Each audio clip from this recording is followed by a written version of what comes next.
Order.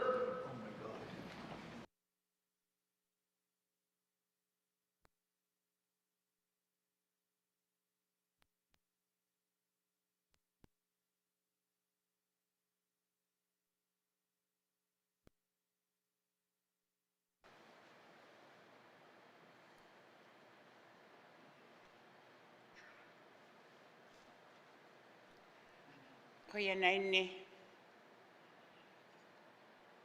atanangkat tusama giptigod uwani kinaktuani ikayok tiptingot ikayok tuksatigod sibon niyok tibo tamaita uwani tuat ilvet takomagiptigod suanga tiksainik tamainon suanga mata uwani ilisautio matalo uwaptingnon nunalaptingnon kuya subialok tung atanak Father God nakuakotit kaitung maunga tamainon ikayotik sainon inuit uwagullo payuanne nutakhavollu tamaida ikayok taksabot ilvit suanga gabittuk sarvigipkit anang nikunakuyukkun Jesus Christ ikkun amen. Please be seated.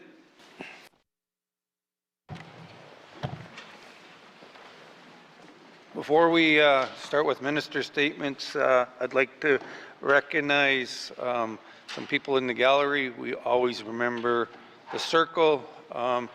So Doreen Cleary, Paul Andrews, Mr. Stephen Cathway, former Premier, member from 1987 to 2003, Jerry Sharp, Beatrice Lavoie, Marie Speaksman, Wilbert Cook, William Greenland, Daryl, and I apologize, Daryl Okakanako, Snooky Catholic, Marie Wilson, Joachim Bonnerouge. Welcome to the Assembly and thank you for all the great work you are doing on this project.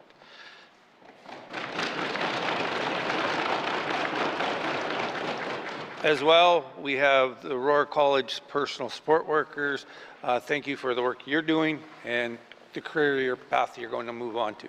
So welcome to our Assembly. Minister statement.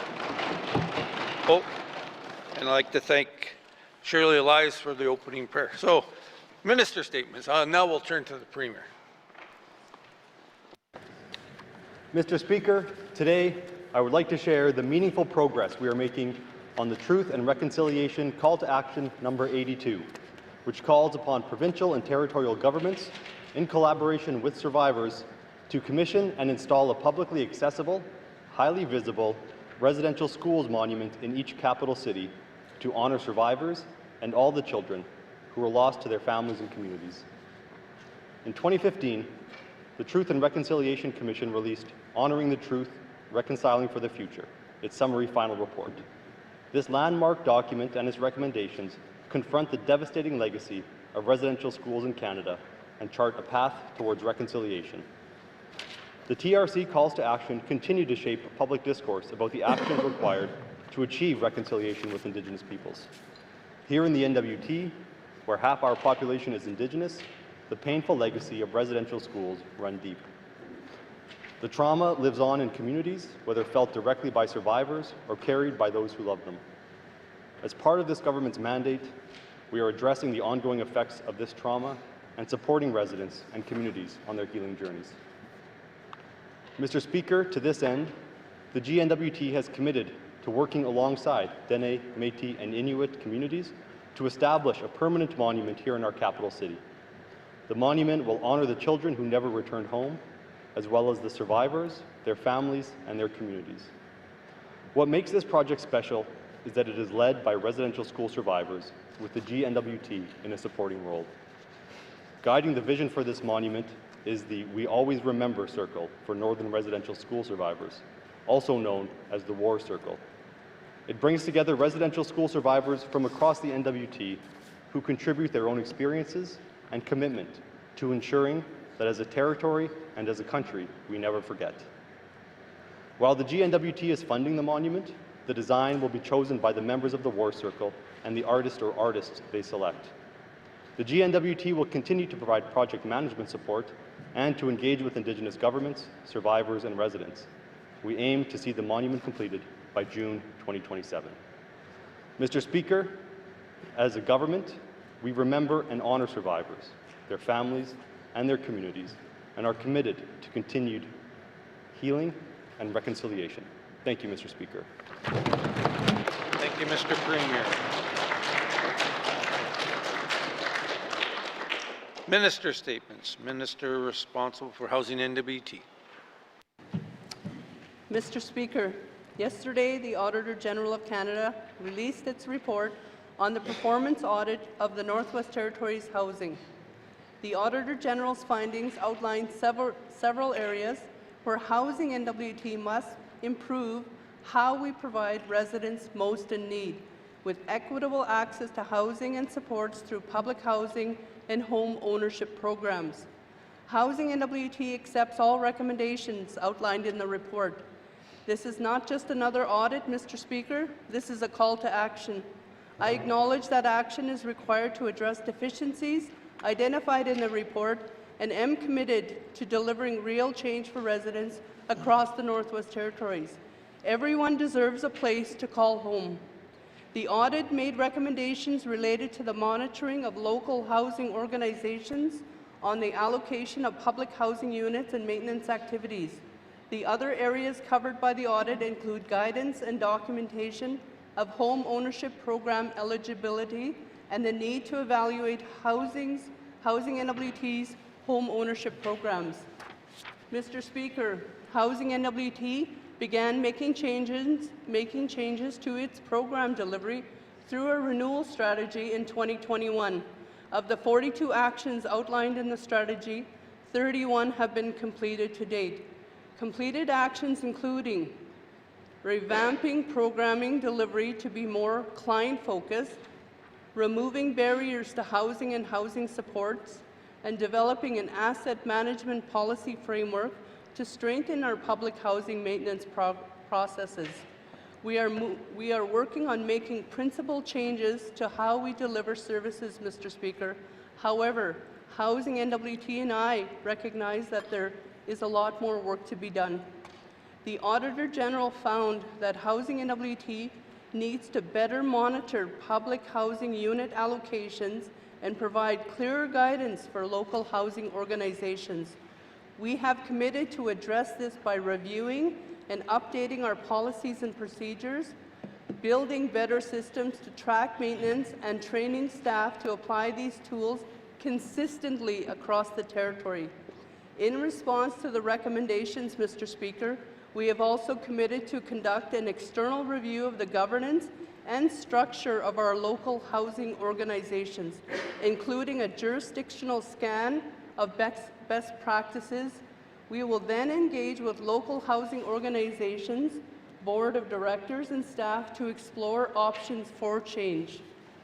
The Auditor General also identified a gap in monitoring of home ownership programs. Work has begun to address this gap by building capacity through the creation of a program evaluation analyst position. In response to the Auditor General recommendations, we are also committed to conduct a full program evaluation of the emergency repair program by October of 2027, an additional evaluation designed by home ownership repair. This work will build on the evaluation designs currently being developed for Housing NWT's market housing and public housing maintenance programs. Mr. Speaker, the Auditor General called for a better understanding of housing needs in the Northwest Territories. We have engaged with residents through the Territorial Housing Needs Assessment to better identify what housing supports are needed and where. This work, combined with Housing NWT's capital planning, resulted in the plans to construct 152 public housing units over the life of this Legislative Assembly, representing a significant $120 million investment. Over the same period, a further $30 million is being invested to support the delivery of over 500 public housing unit repairs to preserve our critical housing infrastructure across the territory. These investments demonstrate the efforts of this Legislative Assembly and Housing NWT to address our most critical housing needs. Mr. Speaker, the Auditor General also identified that Housing NWT needs stronger monitoring of the condition and maintenance of public housing. In response, Housing NWT will strengthen oversight through a modernized community housing services agreement with local housing organizations that formally documents our current maintenance reporting activities and sets clear performance measures.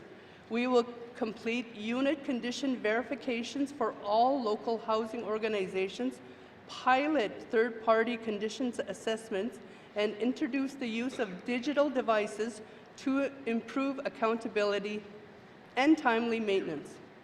When I visit communities, I see families doing their best in the homes that need major repairs. This is what drives me to push harder for solutions.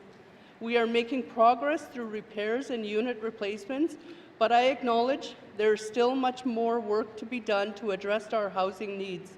In collaboration with Indigenous leaders from across the Northwest Territories, I am continuing to advocate for funding from the federal government to address our capital, operating, and maintenance needs. This is not just an issue in the Northwest Territories. Recent audits across the North have highlighted similar challenges in limited resources and aging infrastructure. The message is clear. Northern housing needs federal support. I urge the federal government to step up as a partner to ensure all Northerners have access to safe, healthy homes. Mr. Speaker, housing is more than a roof over our head. It is the foundational to health, education, and economic opportunity. This is what guides me, and this is the guide our work moving forward. With that perspective, Housing NWT is transitioning from the term public to social housing to better reflect the people-first nature of our services.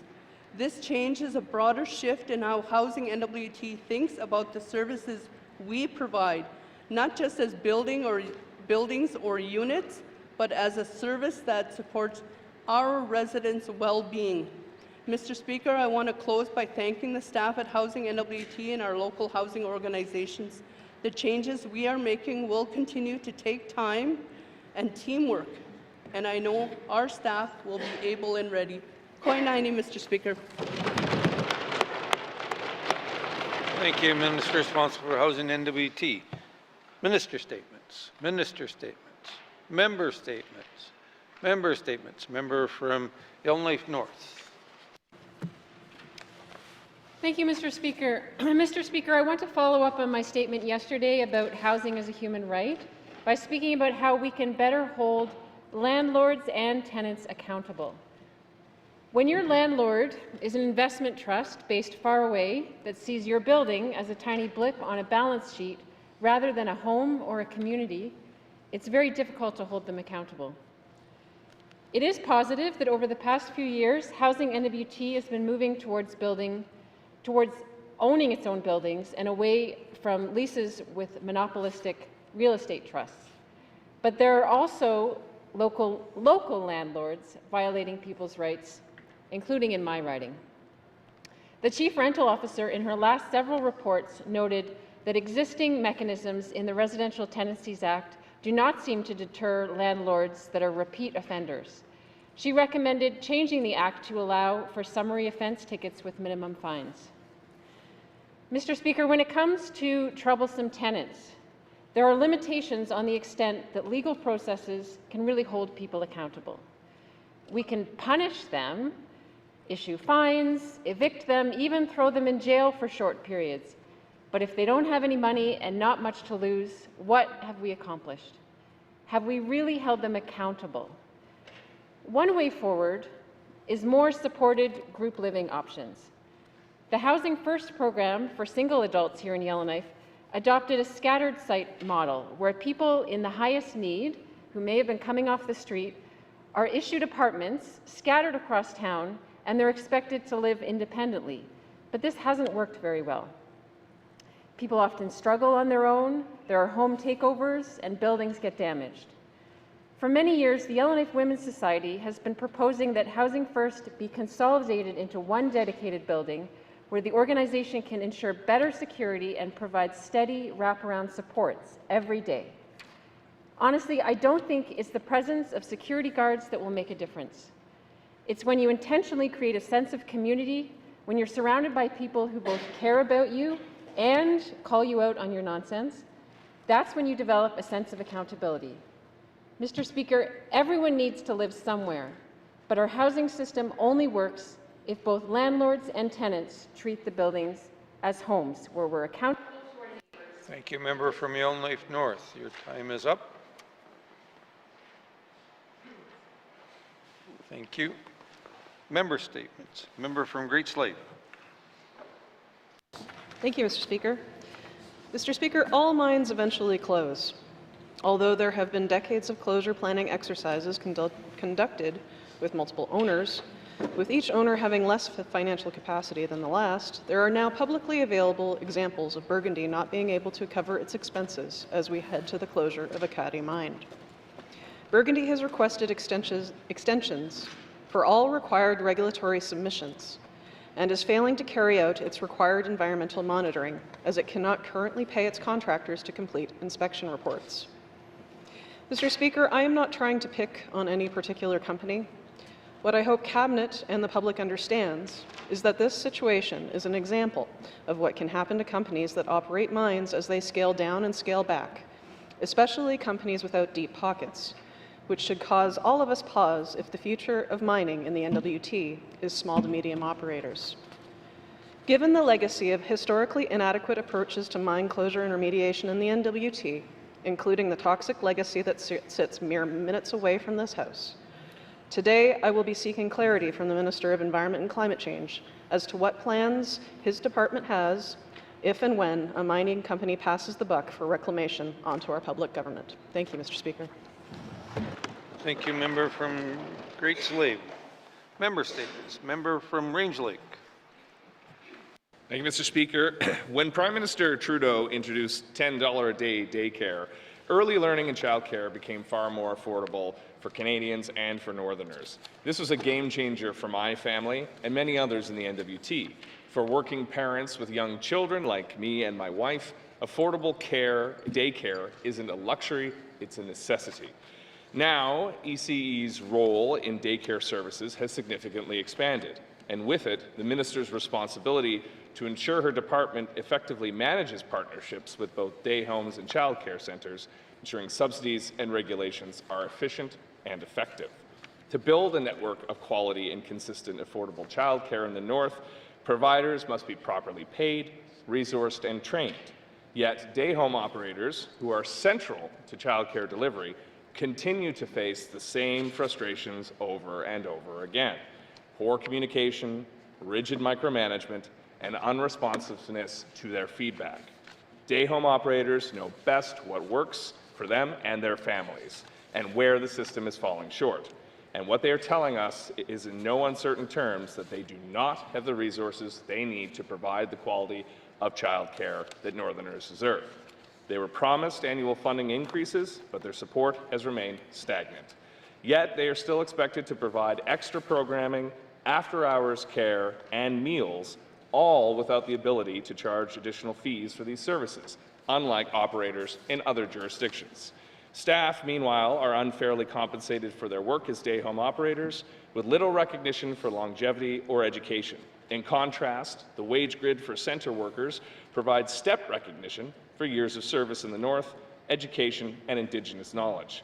One of the best ways to ensure quality is to reward skill and dedication, but this lack of incentive and recognition instead discourages day home staff and day homes from operating in the North. Our day home operators are also highlighting a critical gap in childcare. These programs currently only accept children starting at 2.5 years old. We need to lower those ages so we can have more infants in care, because right now the program is largely based around older kids. This year, the government gave $3.5 million to childcare centres, but day homes are being left behind. They're on the front line delivering critical services and must be treated as partners in shaping policy. Member from Range Lake, your time is up. Thank you. Thank you, member from Range Lake. Member statements. Member from Nunavut Lake. Mr. Speaker, once again I rise to voice concerns brought to me by Indigenous governments and residents in my region regarding GNWT approach to traditional use cabins. Mr. Speaker, I've raised this issue twice in this Assembly. So after today, Mr. Speaker, it will be thrice I've raised this issue, Mr. Speaker, thrice. Still with no resolution, Mr. Speaker. Oh, shame. We have settled land claim agreements in my region that clearly state an agreement that provides for certain rights to Indigenous claimant groups to access and establish camps as part of exercising their right to harvest agreements and to harvest, Mr. Speaker, and these are agreements that we as a government signed. In June 2023, Mr. Speaker, the then member from Inuvik Twin Lakes provided a member statement following up on a motion she brought to this House in relation to Indigenous people having cabins for the rights-based purpose and how they should be exempt from lease payments for those rights-based cabins and camps, Mr. Speaker.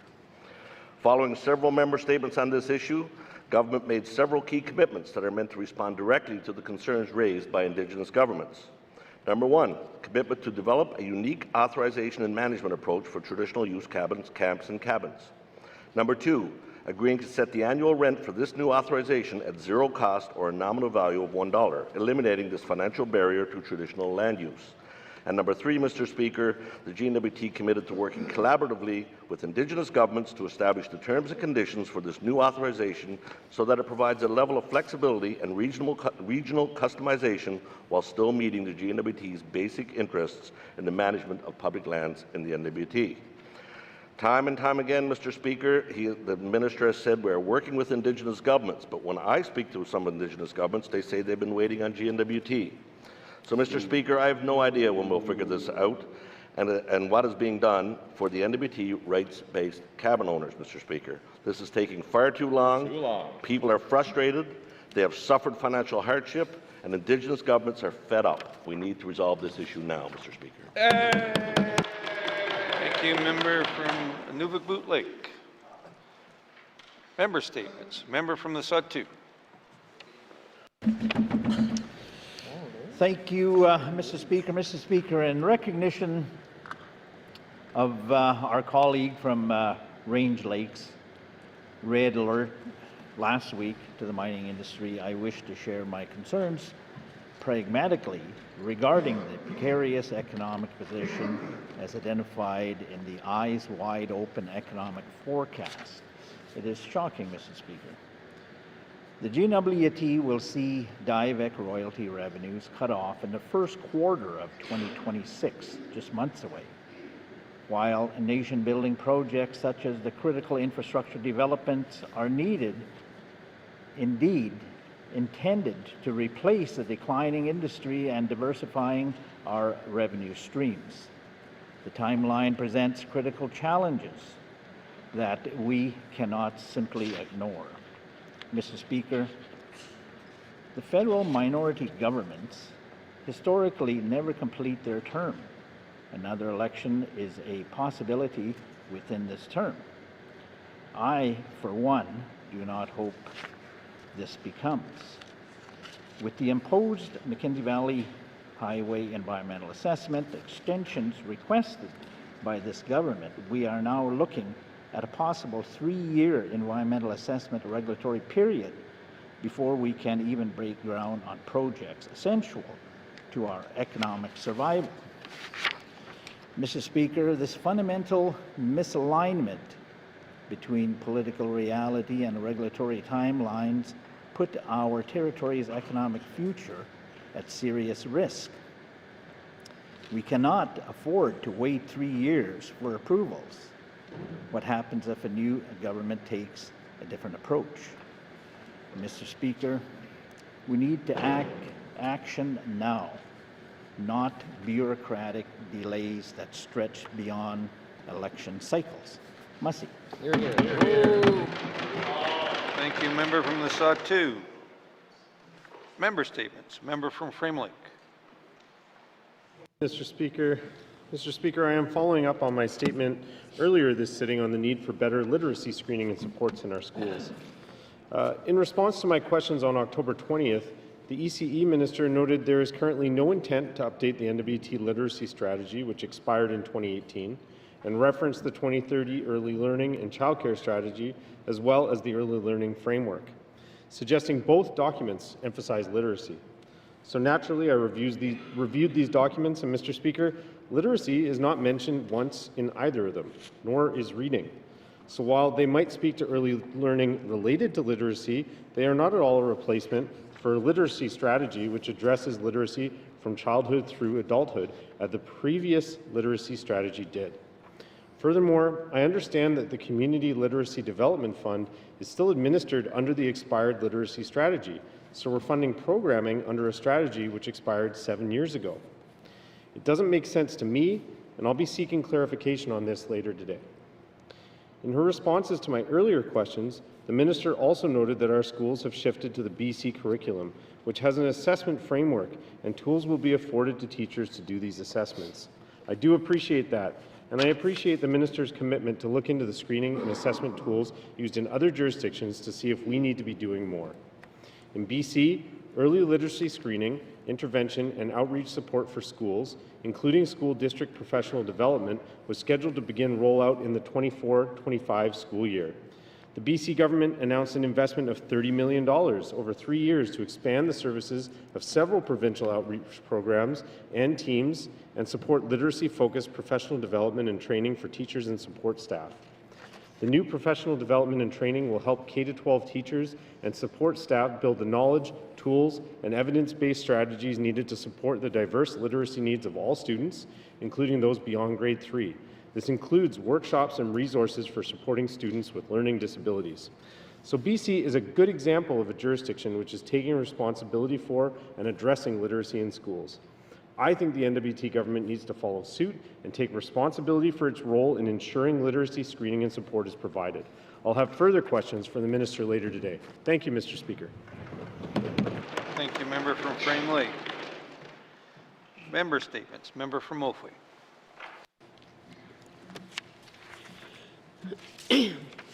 Thank you, Mr. Speaker. Indeed, housing did fail our people, especially in small communities. Mr. Speaker, across the NWT, many residents live in market rental units owned by Housing NWT.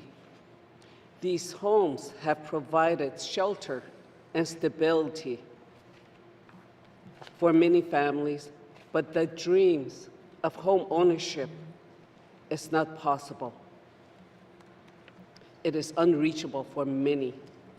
Mr. Speaker, in communities where there is little to no housing market, residents cannot buy a house. There is no house listing, no private developers, and no banks offering mortgages. Yet these same residents have been paying rent, maintaining the house, and contributing to the communities. They are not just tenants, Mr. Speaker.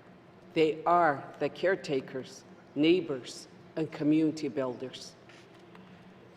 Mr. Speaker,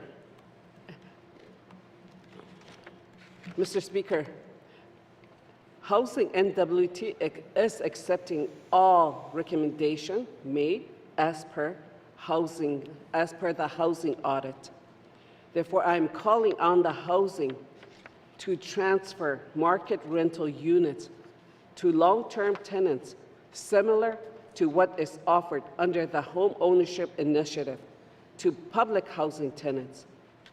This program supports tenants in transitioning to ownership, and it should include market rental units in small communities where there is no housing market. Mr. Speaker, transferring the ownership of these houses will empower, that will empower the families with stability, dignity, and the ability to build equity. It would also reduce the long-term costs of maintaining these units for government while strengthening local economies and encouraging community pride. Mr. Speaker, I ask for unanimous consent to conclude my statement. Member from Mofway. Member from Mofway is asking unanimous consent to conclude her statement. Seeing no nays, you may conclude your statement. Mr. Speaker, this is a solution that aligns with our goals of reconciliation, self-sufficiency, and economic development. Mr. Speaker, this is not just about bricks and mortar. It is about fairness, opportunity, and hope. Thank you. Thank you, member from Oakville. Member statements. Member from Illinois Centre. Thank you, Mr. Speaker. I had a few parents recently reach out to me, and they talked about their challenges within the education system. Now, it's not a question of the school boards not meeting their needs, it's their inability to actually rise to the necessity. And it's not just these parents, Mr. Speaker, it's dozens upon dozens of parents struggling with these problems, not to mention, one could only imagine the depth the problems get into the community. So what am I talking about? Assessments for students, Mr. Speaker. We have children who are going unassessed. Their learning disabilities are being ignored or overlooked only because we don't have the staff or the abilities to rise to these occasions. Mr. Speaker, collectively some parents have more than one child struggling with learning disabilities, whether it's considered things like autism, dyslexia, or other types of matters, Mr. Speaker, before them. These are day-to-day struggles some of these parents cover with. Now, to put this unfairly maybe on the school system wouldn't be necessarily the right approach, but the reality is they are the ones with the tools and mechanisms to support these parents. That said, they have limited resources. We all know that. So when you're a lucky parent who has a child who can go through the SLP program, many parents tell me they've been on the list so long their kids age out before they actually get services.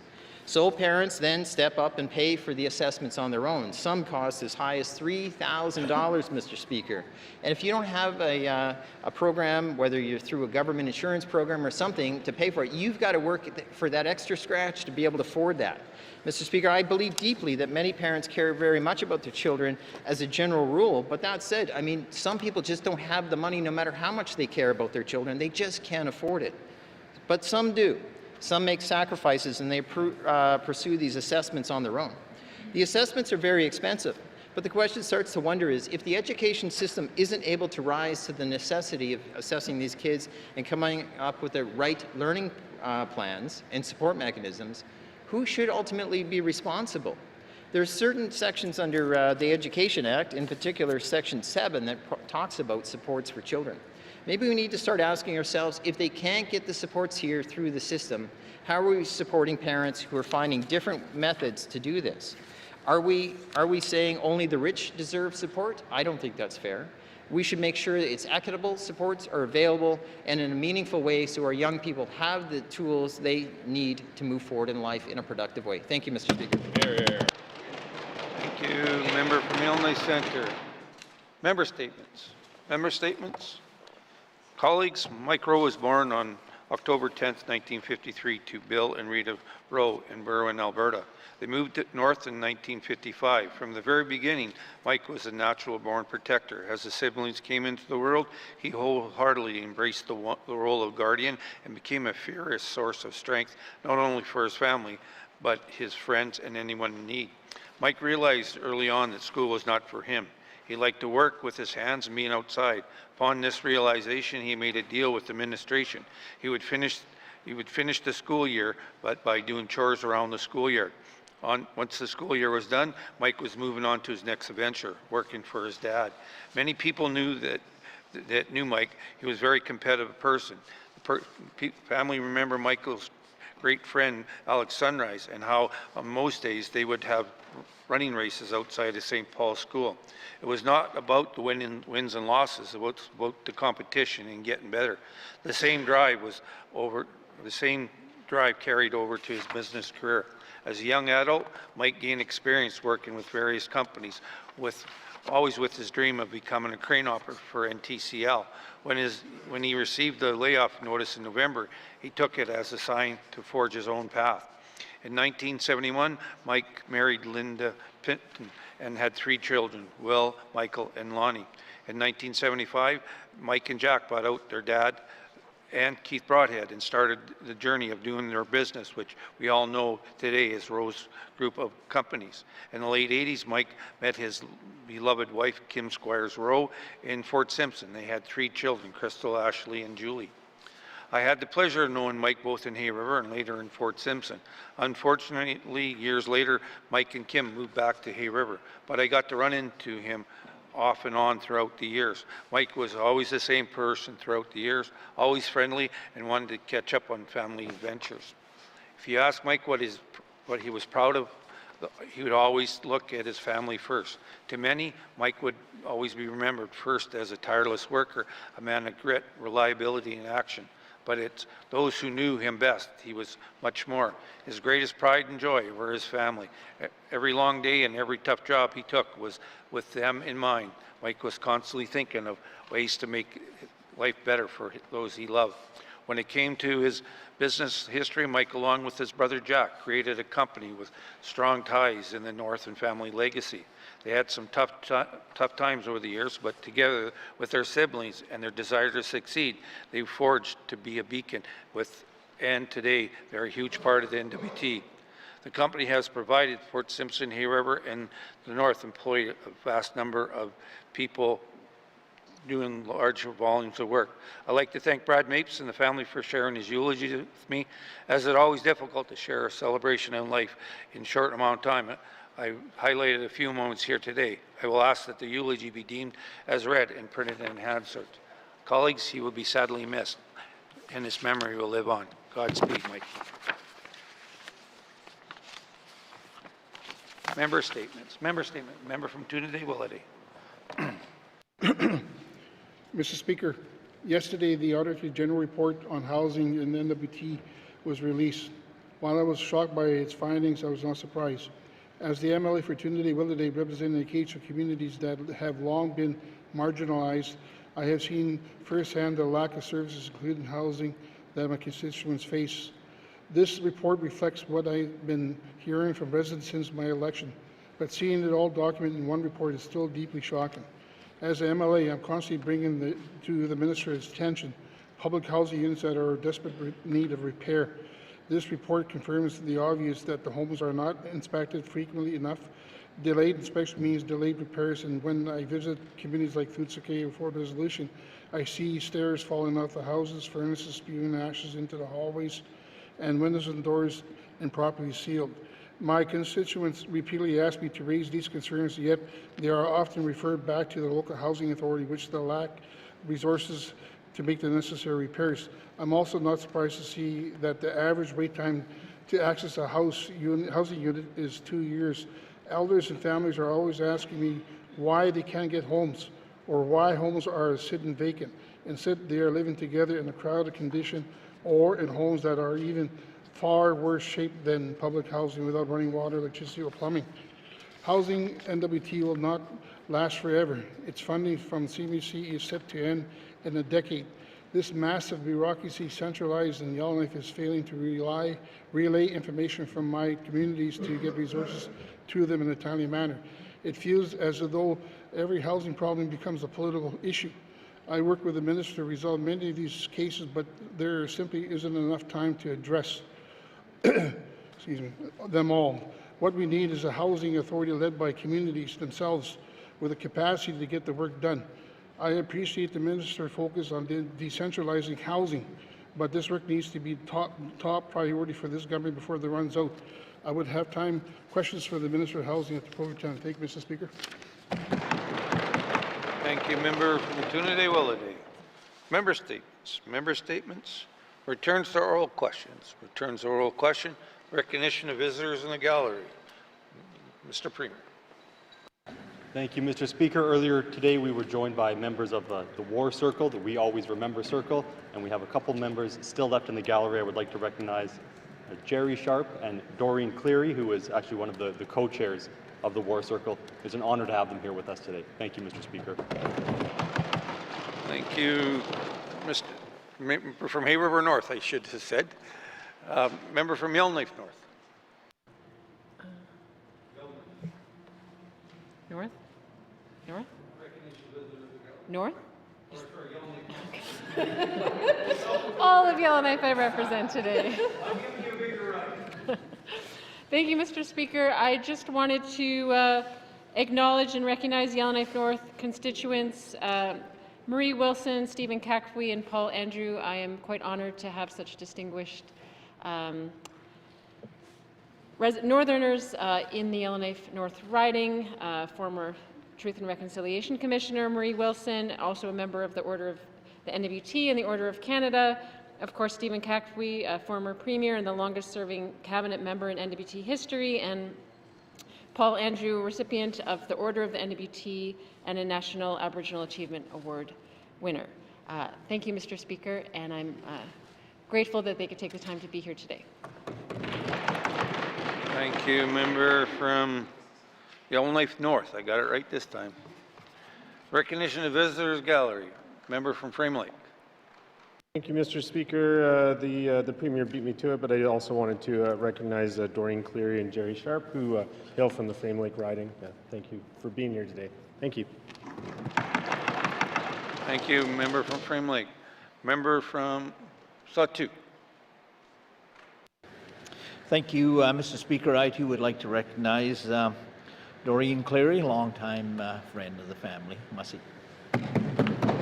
Thank you, member from the Sawtooth. Recognition of Visitors in Gallery. Member from Toonaday Willity. Thank you, Mr. Speaker. I too would like to recognize Doreen Cleary, a family friend as well, and Jerry Sharp as well, and everybody else in the audience. Thank you. Thank you, member from the Sawtooth. Recognition of Visitors in the Gallery. Recognition of Visitors in Gallery. If we missed anyone in the gallery today, welcome to your chambers. Thank you very much for allowing us 18 people, or sorry, let's try this again, us 19 people to represent the people of the Northwest Territories. I hope you are enjoying the proceeding. It's always nice to see people in the gallery. Recognition of Visitors in the Gallery. Recognition of Visitors in the Gallery. Acknowledgements. Acknowledgements. Oral questions. Member from Great Slave. Thank you, Mr. Speaker. My questions are for the Minister of ECC.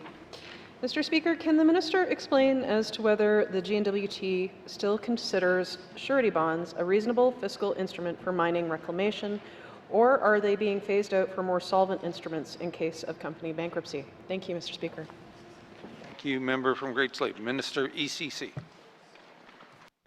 Thank you, Mr. Speaker. Mr. Speaker, the surety bonds are still considered a very valuable type of security for this type of reclamation guarantee, and they are an asset that is fully able to be called upon on demand. Thank you, Mr. Speaker. ECC. Member from Great Slave. Thank you, Mr. Speaker. Mr. Speaker, it's important that the GNWT and residents know the fiscal capacity of mining operators. I would like to understand and have the Minister explain the process that GNWT takes to assess whether a company is deemed to be an assignment, which would require a test of financial capacity. Thank you, Mr. Speaker. Member from Great Slave. Minister, ECC. Thank you, Mr. Speaker. Mr. Speaker, the process to determine if a company is an assignment or not is one that would require me to make an interpretation of something that I don't feel I'm comfortable with doing on the floor, as I also wear the hat as Attorney General, and this is a legal interpretation, and I would not be able to answer that question at this time. Thank you, Mr. Speaker. ECC. Member from Great Slave. Mr. Speaker, if a mining company declares bankruptcy and reclamation is now a responsibility of the GNWT, can the Minister explain which division or unit in the GNWT would be assigned this work to reclaim the mine and any associated expenses? Thank you, Mr. Speaker. Member from Great Slave. Minister, ECC. Yes, thank you, Mr. Speaker. Mr. Speaker, within the divisional lands, we have a team of, I'm going to have to pull up the title here. Give me 1 second. Certainly, you know, the team that we have in place within lands is the land administration team, which would be responsible for overseeing that process as the potential reclamation moves forward, and would go back and look at how that process was entered into after a potential situation where bankruptcy was declared. Thank you, Mr. Speaker. Minister ECC. Oral questions. Member from Frame Lake. Thank you, Mr. Speaker. Mr. Speaker, my questions are for the Minister of ECE. Mr. Speaker, what is the rationale behind not renewing the 2008 to 2018 literacy strategy? Did the mandate of the department change somehow? Thank you. Member from Frame Lake, Minister of ECC, or ECE. Try that again. Thank you very much, Mr. Speaker. Mr. Speaker, when we came in and started this assembly, we actually talked as a group a lot about strategies. We talked about the multitude of strategies that we often find in government departments across the country that sometimes act as doorstops instead of guiding documents. And what we decided as a group is we wanted to see actionable, tangible items. We wanted to see programs being delivered rather than strategies being written. And so that has been my direction as minister, that I want to see action in communities. And one of the things that we're working on right now is working to review the way that adult learning and basic education is delivered across the territory. Mind you, it was not something that was jump-started on our move, but it is work that is now being done holistically with communities that we will see evolve over the course of this assembly. Thank you. Minister of ECE. Member from Frame Lake. Thank you, Mr. Speaker, and I understand the minister's point behind strategies. However, we are still funding programming using this strategy, as I mentioned in the statement. Doesn't that necessarily suggest that the strategy should be up to date? Thank you. Member from Frame Lake, Minister of ECE. Thank you very much, Mr. Speaker. So, Mr. Speaker, all of our contribution agreements that we have within the Government of the Northwest Territories do come with an agreement. A memorandum of understanding is often also included in that. Many of them end up being redone year to year, and they use data in order to form what we're going to do. And we also work quite often with the NGOs that are applying on and receiving these contribution agreements in order to access this funding. And a lot of times, especially when we're talking about literacy, we're generally talking about a small handful of organizations, and they work most closely with residents and really are subject matter experts. Thank you. For ECE. Final supplementary. Member from Frame Lake. Thank you, Mr. Speaker. As I mentioned in my statement, the minister made reference to the BC government because we have a BC curriculum. Will the minister commit to funding screening, training, and supports for students with learning disabilities for literacy, as is being done in British Columbia? Thank you, Mr. Speaker. Member from Frame Lake, Minister of ECE. Thank you very much, Mr. Speaker. So, Mr. Speaker, we are in the process right now of finalizing a What We Heard report from the Inclusive Schooling Review. That report will be out by the end of this calendar year, and by the beginning of next calendar year, we will have a response to the recommendations from the government that I'm very happy to share and want to ensure that it's publicly accessible. And I fully intend from that and from the recommendations that come from that to have funding requests that I will in turn be working with my colleagues on. Thank you. Minister of ECE. Oral questions. Member from Yolney Centre. All right, thank you, Mr. Speaker. My member statement today, I talked about the struggle parents are going through, and while I had a modicum of energy the other night, I was perusing the Education Act. Why? Because, well, I couldn't even answer that. But that said, but I had the energy. When I have parents telling me that their children have finally been diagnosed at their individual cost, whether it's for dyslexia, dyscalculia, or even expression or receptive problems with language and delays, they wonder where the education system is. They wonder where the education system is under Section 7, brackets 2. Mr. Speaker, if the schools cannot provide these assessments, can parents do these on their own and seek reimbursement through the Department of Education? Thank you. Yolney Centre. Minister of ECE.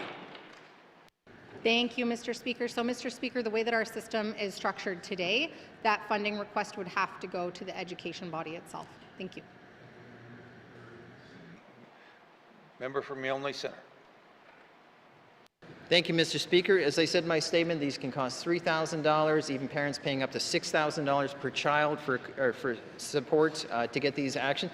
Is the minister saying that if parents request this through the educational body, the Department of Education will support these financial requests for these parents? Thank you.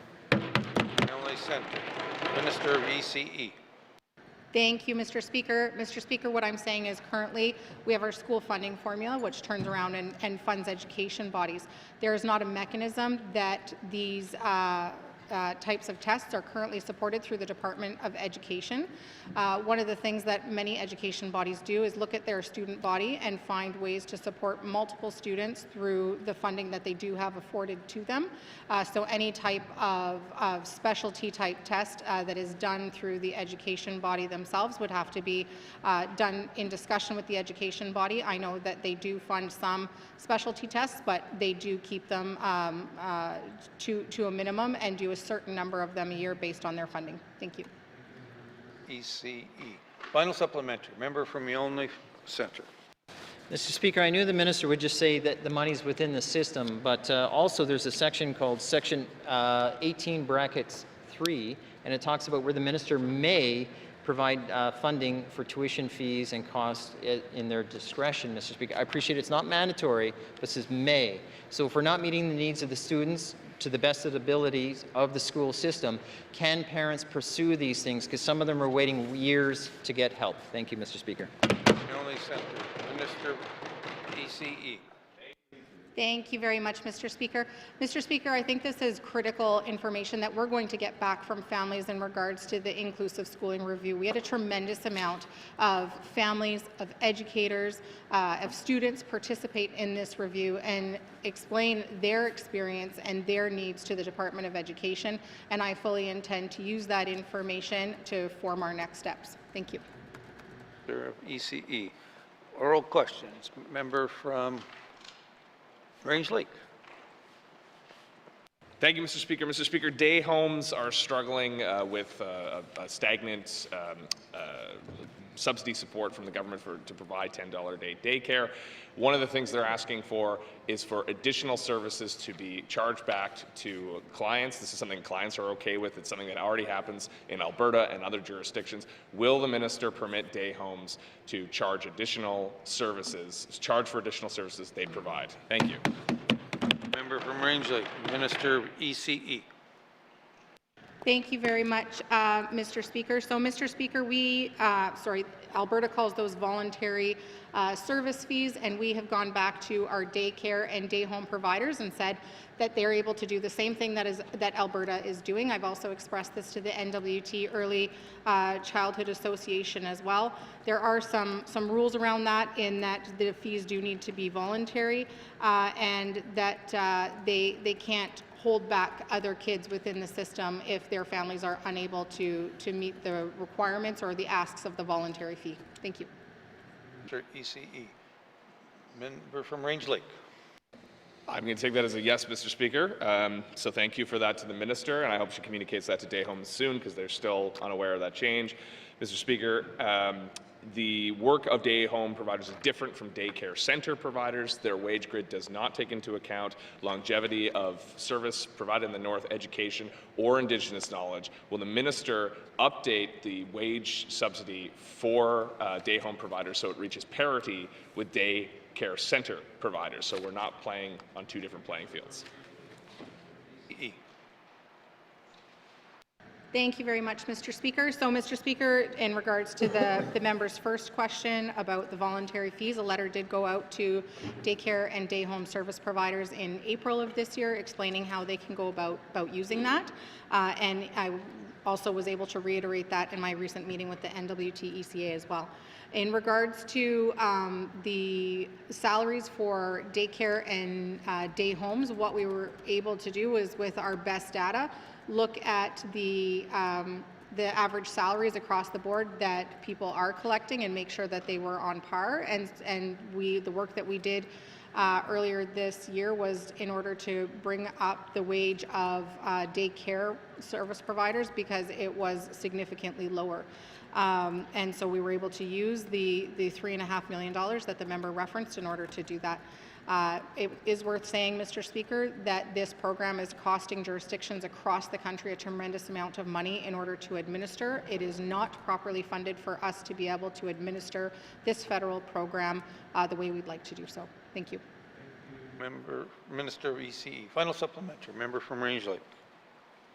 Thank you, Mr. Speaker. Mr. Speaker, I still think we should have fair compensation for day home operators. They're doing the same work, they're just not getting paid the same amount. Mr. Speaker, currently the age ratios for younger kids is needs to be adjusted. Let's just put it that way, to 18 months and under. If we did that, we'd get more infants into these spaces. Right now, it's really only about the older kids. Will the minister change the definition for infants to 18 months and younger so we can get more kids into care, get more people back into the workforce after their parental leave, and start making a difference in the lives of northern families? Thank you.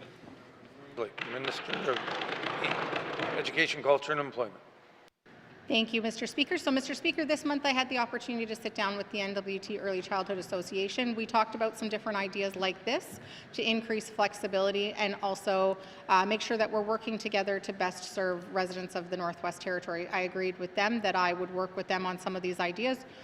Age range is one of those ideas, and the department continues to work on that, and I'm happy. Sorry, I'm speaking way too fast because I'm excited about this one. So yes, very happy to work with the member and continue working with the NWT Early Childhood Association on ways that we can make changes. Thank you. Education, Culture and Employment. Oral questions. Oral questions. Member from Inuvik-Boot Lake. Thank you, Mr. Speaker. Mr. Speaker, following up on my member's statement, I have questions for the Minister of ECC. Mr. Speaker, when is the Minister going, or can I get a commitment from the Minister, or an update, I should say, from the Minister on the commitments that I outlined in my member's statement regarding the traditional use cabins? Where are we with that, Mr. Speaker? Member from Inuvik-Boot Lake, Minister for ECC. Thank you, Mr. Speaker, and thank you to the member for the question. I know this has come up a number of times on the floor of this House, and I'm very happy to speak to it. It's certainly one of my more passionate areas of that I'm trying to advance. So to date, we have, we've proposed an amendment to the NWT land regulations to reduce the rent rate down to $1. We're currently working with the Intergovernment Council, Secretariat, and Indigenous governments on this process. As recently as a week or two ago, there was a meeting of the technical working group, which ECC took part of in that discussion to ensure that we're trying to pursue this. And I've said on the floor of this House before, this is really a collaborative effort between the GNWT as well as all of the Indigenous governments and Indigenous organizations, and certainly want to respect that process, Mr. Speaker. Thank you, Mr. Speaker. Minister of Education, or Environment and Climate Change. Member from Inuvik-Boot Lake. Thank you, Mr. Speaker. And I certainly appreciate the Minister is passionate about this. We've had obviously several conversations around this, Mr. Speaker, but when it comes to working shoulder to shoulder, when it comes to reconciliation, Mr. Speaker, this is low-hanging fruit. We should have this work done. This is now the second assembly, and what I don't want to see is this moving into the 21st assembly. Mr. Speaker, can the Minister give me a timeline on when they anticipate this work will be done and ready to proceed? Thank you. Member from Inuvik-Boot Lake, Minister of ECC. Thank you, Mr. Speaker. Mr. Speaker, I know this is going to be hard for the member to hear. I can't commit to a timeline because I really have to respect the collaborative protocol that guides this work, and it's, recognize the value in achieving this work, but we can only get there through a collaborative process that ensures that we're respecting all parties, and there's not always necessarily perfect alignment amongst. We have a number of Indigenous governments and Indigenous organizations at the table as we go through this work, and we want to ensure that we're respecting everyone's independent position and that we're collaborating and working together for results that are action-oriented at the end of the day and that meet everybody's needs. Thank you, Mr. Speaker. Minister of ECC. Oral questions. Final supplementary. Member from Inuvik-Boot Lake. Thank you, Mr. Speaker. And certainly, you know, the Indigenous residents, Indigenous governments I speak to are ready to get this work done. As I said, it is low-hanging fruit. Whether the minister can commit to this, but what I'd like to know from this minister, are we working towards zero or nominal leases for Indigenous rights-based cabins and camps for harvesting in the Beaufort Delta? Thank you. From Newt Lake, Minister ECC. Thank you, Mr. Speaker. And Mr. Speaker, I think I've said this many times. My goal here is to have the Indigenous governments and Indigenous organizations come forward with paths forward that work for everyone. And my goal at the end of the day is to have a $0 fee attached to this. I think, you know, in the interim, we have the ability to move down to a nominal fee, which is as low as we can go down to $1 within the legislation, and I think that's our interim target as we work together collaboratively to find a solution to this once and for all and get that fee down to $0. Thank you, Mr. Speaker. ECC. Oral questions. Oral questions. Member from Moultrie. Thank you, Mr. Speaker. Mr. Speaker, it is good to hear Housing NWT will accept all recommendations made in housing audit. Mr. Speaker, I assume accepting recommendation means commitment as well. With that in mind, Mr. Speaker, many of my constituents have asked about the possibility of having ownership of their market rental unit transferred to them. Has Housing NWT conducted any assessments or consultation with residents in small communities to determine interest or readiness for ownership transfer of market rental units? And if not, will the minister commit to initiating this engagement? Thank you. Minister responsible for Housing NWT. Mr. Speaker, over the last year, Housing NWT has conducted a territorial housing needs assessment going into community to look at the quantitative portion, but also the qualitative portion of housing units. We also follow the unit condition rating, and we do assess the market and public housing unit stock within community. Thank you, Mr. Speaker. Minister responsible for Housing NWT. Member from Moultrie. Thank you, Mr. Speaker. Mr. Speaker, in my region, market rental unit, despite the condition of the unit, tenants are paying $1,900 monthly in rent. So I want to ask the minister, what step is Housing NWT taking to support home ownership in communities where private housing market are limited or non-existent, and how will the department ensure that Northerners in these areas are not left behind in housing policy decisions? Thank you, Mr. Speaker. For Housing NWT. And thank you to the member for the question. This question in her riding is a question in many other ridings because people want to be homeowners, they want to contribute to their household, and they want to stay in that community. So this is the conversation I'm having with housing, and I'm happy that the Office of the Auditor General raised this in their report because it provides us even more of an urgency to get this done. Home ownership program is going to have a fulsome review with Housing NWT, and how we deliver that, especially in small and remote community, is really important. We need to provide them the same access to the ability to buy a home as any other larger center. Thank you, Mr. Speaker. Minister responsible for Housing NWT. Final supplementary. Member from Moultrie. Okay. Thank you, Mr. Speaker. Mr. Speaker, when I'm speaking, I'm not only speaking for my region, but I'm speaking for the rest of the Northwest Territories, there's a lot of people that are in the same situation. I know that.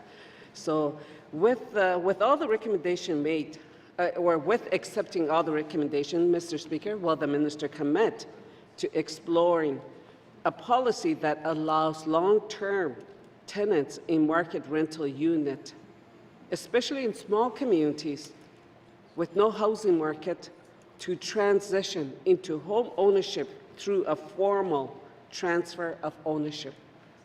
Thank you. Minister responsible for housing NWT.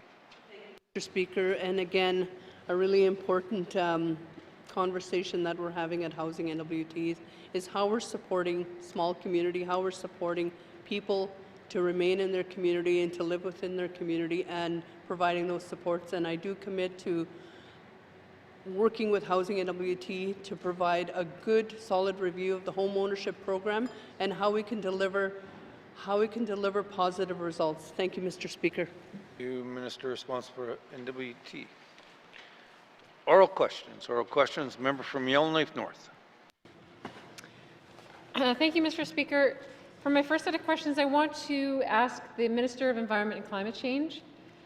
Now, we know that a significant problem holding back the development of land and new housing in the city of Yellowknife, as well as broader economic opportunity, is the lack of an arrangement for timely and efficient transfer of commissioners' land to the city of Yellowknife.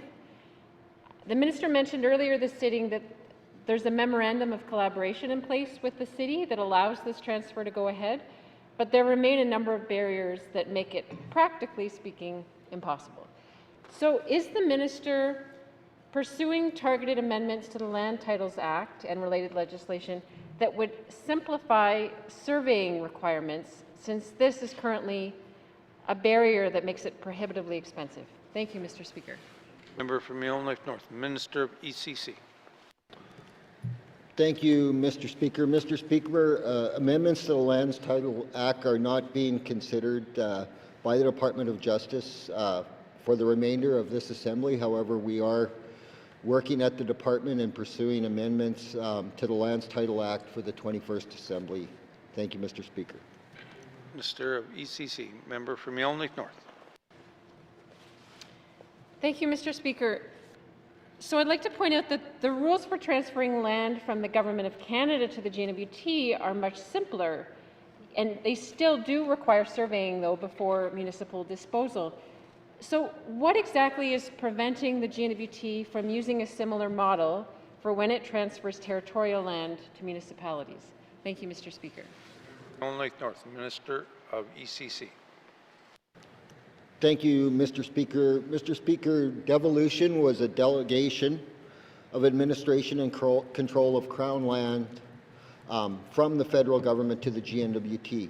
Land administered by the GNWT is not titled to the GNWT, but titled to the Commissioner of the Northwest Territories, and that is federally appointed. Also, the GNWT is an arm of the Crown. A municipal government is not. And the devolution of administration and control authorities is not something the GNWT can further devolve. And I just wanted to point out as well that plans of survey are a functional requirement of the land title system, and that is mandated by federal legislation. Thank you, Mr. Speaker. Minister of ECC. Final supplementary. Member from Yellowknife North. Thank you, Mr. Speaker. So aside from legislative change, can the minister commit to establishing a dedicated project manager within ECC to at least help coordinate interdepartmental and intergovernmental land transfer, since even under the current rules, capacity constraints seem to be slowing down land transfer? Thank you, Mr. Speaker. From Yellowknife North, Minister of ECC. Thank you, Mr. Speaker. Mr. Speaker, ECC has a dedicated senior land administrator for land transfers, and given the demand for land, ECC is increasing its capacity in this area to support this important work. And I also wanted to mention that, and I didn't mention it in my first two answers, but consultation is a big part of this as well. We do have a consultation requirement in this process that I was remiss in not mentioning earlier. This is consistent with the government, our mandate to support land for housing. And I think we're working toward that, and prioritizing all land applications for housing is an initiative all across the NWT. Thank you, Mr. Speaker. Of ECC. Oral questions. Member from Tuna Day Willity. Mr. Speaker, when my constituents, particularly in Fort Resolution, read this report on housing, they see their own struggles with their own local housing authority reflected in it. Now that their housing authority is under administration, can the minister reassure my constituents that positive change is coming to public housing in their community? Thank you, Mr. Speaker. Member from Trinidad Willity, Minister responsible for Housing NWT. Thank you, Mr. Speaker. Yes, Mr. Speaker, I think the Auditor General report again is a wake-up call, and I've committed to this call to action and moving forward, working with the local housing organizations and the district offices as well as headquarters to monitor and improve the housing conditions within community. Thank you, Mr. Speaker. You, Minister responsible for Housing NWT. Member from Trinidad Willity. Thank you, Mr. Speaker. Several of my constituents want to move from their public housing units in one community to a unit in another community. Currently, they must transfer out of their existing unit before they secure a new one. And this process is confusing and slow. Can the minister commit to allowing public housing residents to secure a spot in another community first and then transfer them to that unit so they can access housing more quickly? Thank you, Mr. Speaker. Member from Trinidad Willity, Minister responsible for Housing NWT. Mr. Speaker, that's a tough one. First of all, the local housing organizations have a community housing services agreement with Housing NWT.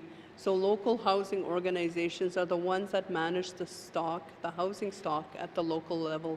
And many times they have, and probably all times, they have a residency requirement. So transferring from community to community when there's no housing within community to transfer to is a tough one. So there's many barriers. We can have a conversation, but I would leave this at the local housing organization level because we're not there. I'm not living it. I don't see the, many times what's happening at the local level. So that's why housing organizations are so important to have. Thank you, Mr. Speaker. Responsible for Housing NWT. Final supplementary. Member from Trinidad Willity. Thank you, Mr. Speaker. Many of my constituents, particularly from Yellowknife Indian First Nation and Thutsuke Indian First Nation, live in public housing here in Yellowknife. They face numerous challenges and there are often confusion with the housing authority regarding their residency when they need to travel for work, go on the land, or return to their communities to care for elders. Could the minister establish an Indigenous advocacy within the Yellowknife Housing Authority to represent these residents and address their unique challenges? Thank you, Mr. Speaker. Minister responsible for Housing NWT. Thank you, Mr. Speaker. That is the Indigenous advocate or the housing advocate, because we need to be an advocate for all people in the Northwest Territories, is something that was identified in the Office of the Auditor General report, and I've asked Housing NWT to provide me a response and a plan moving forward. Thank you, Mr. Speaker. Minister responsible for Housing NWT. Oral questions. Oral questions. Member from Great Slave. Thank you, Mr. Speaker. Upon reflection, I'm going to try and ask a question to ECC a different way. Mr. Speaker, what process does the GNWT follow to understand the fiscal capacity of a mining company? Thank you, Mr. Speaker. Member from Great Slave, Minister of ECC. Thank you, Mr. Speaker. Mr. Speaker, assessing the fiscal capacity of a company is certainly part of the process when a company comes into the field of mining. However, it is not a responsibility that falls directly to the GNWT. Thank you, Mr. Speaker. Minister of ECC. Member from Oral Questions. Oral Questions. Member from Yellowknife Centre. Thank you, Mr. Speaker. What would a Wednesday be without a health question? Mr. Speaker, I've inquired through the Minister's office, so in general this shouldn't be too much of a surprise, with respect to an out-of-territory country claim submission. So that's basically a medical travel process if you need an expense for a health reason while you're out of the country, in short. I've asked for the guiding policy document that this form should buttress or explain or justify, and we seem to be running into problems, and the department sends me the application form, not the policy guiding document. So that said, Mr. Speaker, the question for the Minister of Health, because it is Wednesday, which is, Does this policy guiding document actually exist that supports the application? Yes or no? Thank you. Member from Milne Centre. Minister of Health and Social Services. Thank you, Mr. Speaker. I don't have that level of detail. I'll have to get back to the member. Thank you. Social Services. Member from Milne Centre. Thank you, Mr. Speaker. Mr. Speaker, my question is how would they operate without a policy document? The retired bureaucrat is in a policy wonk, and they're concerned about applying for things that they may or may not qualify based on best dollar for the government and reasonable services that could be extended. Would it be reasonable to assume there should be a policy document? Thank you. Milne Centre. Minister of Health and Social Services. Thank you, Mr. Speaker. Again, at that level of detail, I would have to get back to the member. Health and Social Services. Oral questions. Oral questions. Member from Range Lake. Thank you, Mr. Speaker. Mr. Speaker, yesterday I asked questions about late payments for SFA students. The minister said that she will not pay them back, even though we have a process for paying back income support late fees incurred on income support payments. Will the minister work with her department to find what barriers exist to paying off these late fees so we can give our students a break? Thank you very much. Range Lake. Minister of ECE. Thank you, Mr. Speaker. Mr. Speaker, there's not an expectation that this would happen because it's not something that we account and fund for. I'm always happy to go back to the department and find out what kind of an economic cost this would have to our student financial assistance. That said, Mr. Speaker, it is not expected that student financial assistance covers the entire cost of post-secondary for our students. Thank you. Minister of ECE. Member for Range Lake. Mr. Speaker, I'm not asking for them to pay the entire cost. I'm asking them to pay for late fees incurred because of departmental holdups because they couldn't process these payments. This is an extraordinary occurrence. Will the minister take extraordinary action and pay these students for their late fees? It's a very simple question, and it shouldn't be this controversial. We don't need a lot of policy change. Do the right thing. Help our students out. Thank you, Mr. Speaker. Here. Minister of ECE. Thank you, Mr. Speaker. Mr. Speaker, in the answer to my first question, I did say I'm always happy to go back to the department.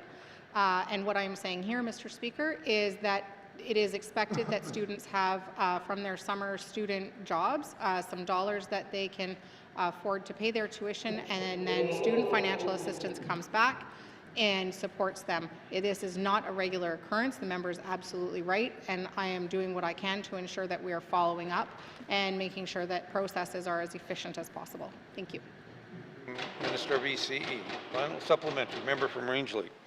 Thank you, Mr. Speaker. Mr. Speaker, who was responsible for the delays that incurred the late fees? Was it the students working their summer student jobs and being late in applying, or was it the department that didn't have capacity to meet the demand that was late getting out? Can the minister just clarify who's responsible for incurring the late payments? Because I'm confused. Yes. Thank you. Minister of ECE.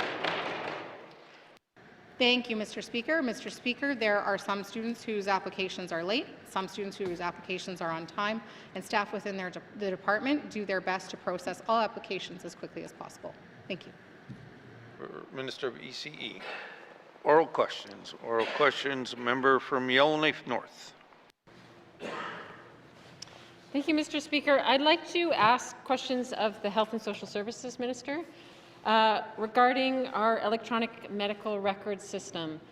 I know this is something that we've all agreed needs to be done, and it's being worked on. It just seems like it is taking a long time, and it seems so fundamental to making our healthcare system work well in so many different respects.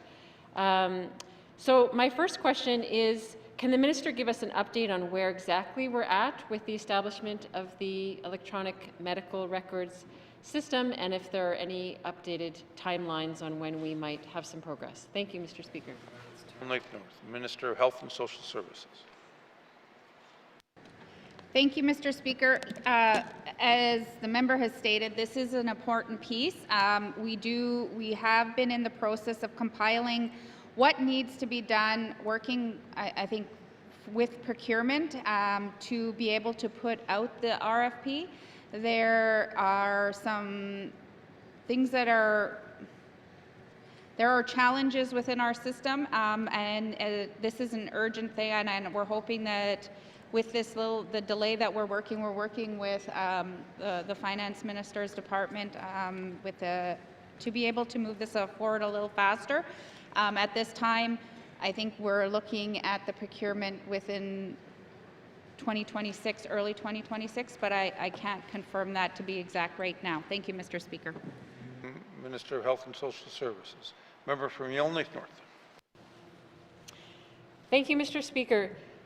So I certainly appreciate the minister is trying to expedite that, and we'll look forward to early 2026 having at least some progress towards the RFP. But in the meantime, we don't even seem to have a system where our doctors can talk to the Alberta system, even though many of our patients are going back and forth, obviously, in and out of the Alberta system. Is there some kind of data sharing agreement that we could reach with Alberta so that our NWT-based practitioners can at least just get access to Alberta's electronic medical system? Thank you, Mr. Speaker. Only North. Minister of Health and Social Services. Thank you, Mr. Speaker. Mr. Speaker, the NTHSSA, along with, I think, can be confirmed. I know that we're having conversations with the Information Privacy Commission. With a cross-jurisdictional information sharing, there is none like this in Canada right now, and so there's legislative, not on our part, but on their part, that to be able to do this. That's why there's a whole working group, I think, within Canada on sharing of health information. However, we are looking at trying to find some quick, shorter solutions, and that is where NTHSSA and the department is working with I can't remember under the Minister of Finance's department. Thank you. Minister of Health and Social Services. Final supplementary. Member from Yellowknife North. Just finally, I wonder if the minister could give any kind of time frame or time scale to seeing something come out of that work. There's obviously working groups, but is there a goal or a date that we're working towards to see an outcome there? Thank you, Mr. Speaker. Thank you, member from Yellowknife North. Minister of Health and Social Services. Thank you, Mr. Speaker. Mr. Speaker, all I can say is right now they are collaborating with Alberta to try with the Office of the Chief Information Officer. The department are trying to collaborate with Alberta to see what we can do. So once we have the information as what we can do, then we can kind of come up with a timeline of when that can happen. And once we have that, I'll let the members know. Thank you. Minister of Health and Social Services. Oral questions. Oral questions. Member from Great Slave. Thank you, Mr. Speaker. Mr. Speaker, my questions are for the MACA Minister. If the GNWT is unable to fund NWT SPCA for crucial services, will it instead consider making spaying and neutering of pets mandatory with exceptions for licensed breeders and dog teams, so to reduce the litters and pressure on the NWT SPCA? Thank you. Member from Great Slave, Minister of Municipal and Community Affairs. Thank you, Mr. Speaker. So the Dog Act is administered by Municipal and Community Affairs. MACA is responsible for overseeing the enforcement and operation aspects to the Act, the focus of which is to set out standards of care, prohibition and distress, abandonment, and running at large dogs in the Northwest Territories. The Act does not have the authority to make spaying or neutering pets mandatory. Additionally, responsibilities under this Act would need to be addressed through a legislative update. Thank you, Mr. Speaker. Minister of Municipal and Community Affairs. Member from Great Slave. Thank you, Mr. Speaker. Oh boy, is the minister going to love my written questions later today.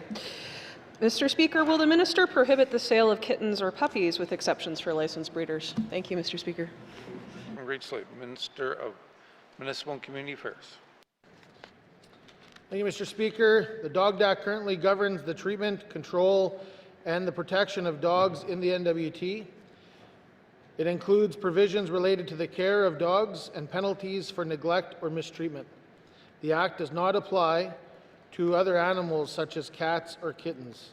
It also does not address the licensing of breeders and therefore does not provide the authority to regulate, prohibit the sales of kittens or puppies. To regulate the sale of animals or introduce breeder licensing, new legislation would need to be deployed.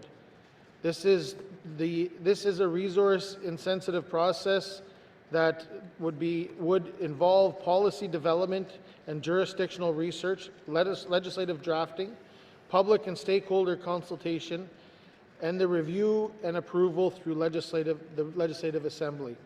Given the significant resources required to the development, implement, and enforce new legislation, the GNWT will continue to focus on existing legislative priorities and areas where there are clear authority and capacity to act. Thank you, Mr. Speaker.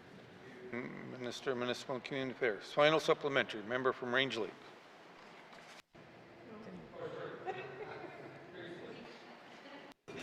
Thank you, Mr. Speaker. Mr. Speaker, will the minister direct his department to work with communities to build capacity to develop and/or enforce pet containment rules and bylaws? Thank you, Mr. Speaker. Great Slate. Minister of Municipal and Community Affairs. Thank you, Mr. Speaker. Community governments have the authority to appoint bylaw officers to manage the activities of dogs under the Dog Act. Through its bylaw officer course, MACA can provide direction to support how to implement dog acts in the community. MACA also responds to community government requests as they arise, offering guidance and supports related to enforcement and interpretation of the Act. While MACA remains committed to supporting communities within the existing mandate, the department is not currently planning a broader initiative to build capacity around pet containment rules or bylaws. Developing and delivering such a program would require significant resources and long-term commitment and is not part of the department's current priorities. Thank you, Mr. Speaker. Minister of Municipal and Community Affairs. Oral questions. Member from Yonley Centre.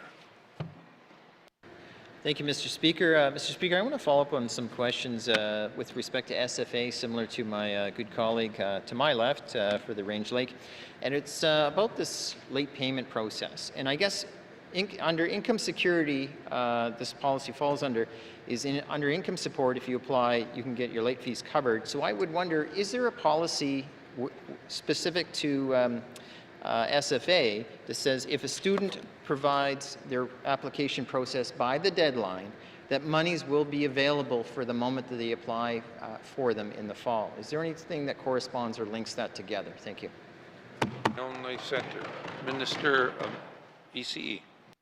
Thank you very much, Mr. Speaker. So, Mr. Speaker, while both programs are found within education, culture, and employment, the purpose of the program is different. So with income support, it is intended to cover the basic needs of residents, and therefore it is expected that residents won't have the funds in order to cover late fees, and so it is covered under income assistance. As far as what a policy does or does not say, I don't have that information in front of me here, but my understanding is that there is no mechanism for that to happen through the student financial assistance stream. Thank you. Minister of ECE. Member from Yonley Centre. Thank you, Mr. Speaker. I heard the minister about saying, I guess if I qualified as income support, people don't have the basic needs, so hence that gets covered. My understanding is students probably don't have the basic needs to cover those application tuition fees, and hence, isn't that similar? So if this is a policy or legislative question, what can the minister do about closing this particular gap that seems quite clear? Thank you. Member from Yonley Centre. Minister of ECE. Thank you very much, Mr. Speaker. Mr. Speaker, so I committed to the member for Range Lake in question period earlier today to go back to the department and get further information, and I'd be happy to share that information with the member for Yellowknife Centre as well. Thank you. ECE. Final supplementary. Member from Yonley Centre. Thank you, Mr. Speaker. Given the fact that the minister is willing to go back and share the information, I'll certainly say I appreciate it. Would the minister be able to tell us how many students have been hit with late fees based on the fact that they've applied on time and funds were not available when they've sought them to pay for their application? So in other words, some details that back up this particular problem. For BCE. Thank you, Mr. Speaker. Mr. Speaker, the Department of Education, Culture and Employment would not have information about late fees from every student, and every institution also doesn't operate the same way. While some institutions might have late fees, not every single one of them does, and not every single student would have incurred a late fee. There's also the issue that there are not everybody. A lot of students had their applications in online or in on time, and so I want to make sure that everybody hears me when I say that. But not all applications are in on time, and not all applications are received complete, and they're not considered fully received and on time unless they are complete. And so it's really important that if students do have questions, that they reach out to their case officer and make sure that they're asking those questions so that we can give them support too. Thank you. To Minister of ECE. Oral questions. Member from Yellowknife North. Thank you, Mr. Speaker. So I have questions for the Minister of Education, Culture and Employment. So given that the current high school graduating classes in the NWT are the last ones using the Alberta curriculum, and the 2027 graduating classes will be the first ones graduating under the BC curriculum, some parents and educators have some questions about how this is rolling out. Specifically, since the transition to the BC curriculum was first explained as a pilot, I'd like to know from the minister, is the GNBT doing some kind of research and monitoring to evaluate the success of the transition to the BC curriculum? Thank you, Mr. Speaker. Yellowknife North, Minister of ECE. Thank you very much, Mr. Speaker. So, Mr. Speaker, I just want to be clear, it's not the transition to the BC curriculum that is the pilot, it is the NWT adapted version in our classrooms. And so we are transitioning to BC curriculum. We are not turning around and going back. We've made significant investments in this program. I have heard good things from teachers and educators, and families as well. So I just want to be clear on what the pilot is here. Mr. Speaker, absolutely, this is happening in a phased approach to make sure that we are doing this in bite-sized pieces that we can digest as we go. And we're actively monitoring and evaluating as we go as well. So we're doing that through teacher and student feedback. We're using proficiency scales to assess learning. We're also tracking literacy and numeracy outcomes using BC's assessment tools. Thank you, Mr. Speaker. Minister of ECE. Member from Yellowknife North. Thank you, Mr. Speaker. Can the minister tell us, because I am getting some questions from parents, is there any significant difference between the Alberta and the BC curriculums in terms of how the high school classes or credits are valued or assessed by post-secondary institutions in Canada? Thank you, Mr. Speaker. Member from Yellowknife North, Minister of ECE. Thank you very much, Mr. Speaker. So, Mr. Speaker, I too am getting some questions when you are out and about around town for sure. I will say, though, the best place for people to get answers is certainly from their education body. The Department of Education, Culture and Employment works quite closely together with teachers to do professional development and to support them through this transition. So I just want parents to know that they can also get that information there. To answer the member's question, though, and to put this all to rest, it is absolutely not putting students in any type of a barrier across this country to get into post-secondary and to be able to access post-secondary by graduating from a high school in British Columbia or through a curriculum through British Columbia versus Alberta. So that information has been followed up on even before the transition occurred from the Department of Education, Culture and Employment, and we can put that one to rest and reassure parents across the territory. Thank you. Minister of ECE. Final supplementary, member from Yellowknife North. Thank you, Mr. Speaker. And so we were somewhat familiar with the standardized testing under the Alberta curriculum in grades 6, 9, and 12, but there's less clarity, or it's less well known, what kind of standardized testing is present in the BC curriculum, or in the absence of standardized tests, how are we now assessing the competency of our students at various stages to ensure that they can keep up with other students in Canada? Thank you, Mr. Speaker. Member from Yellowknife North, Minister of Education, Culture and Employment. Thank you very much, Mr. Speaker. So, Mr. Speaker, absolutely, BC uses a different model than Alberta. So they have the foundational skills assessment, which is done in grades 4 and 7, and the graduation literacy and numeracy assessments done in grades 10 and 12.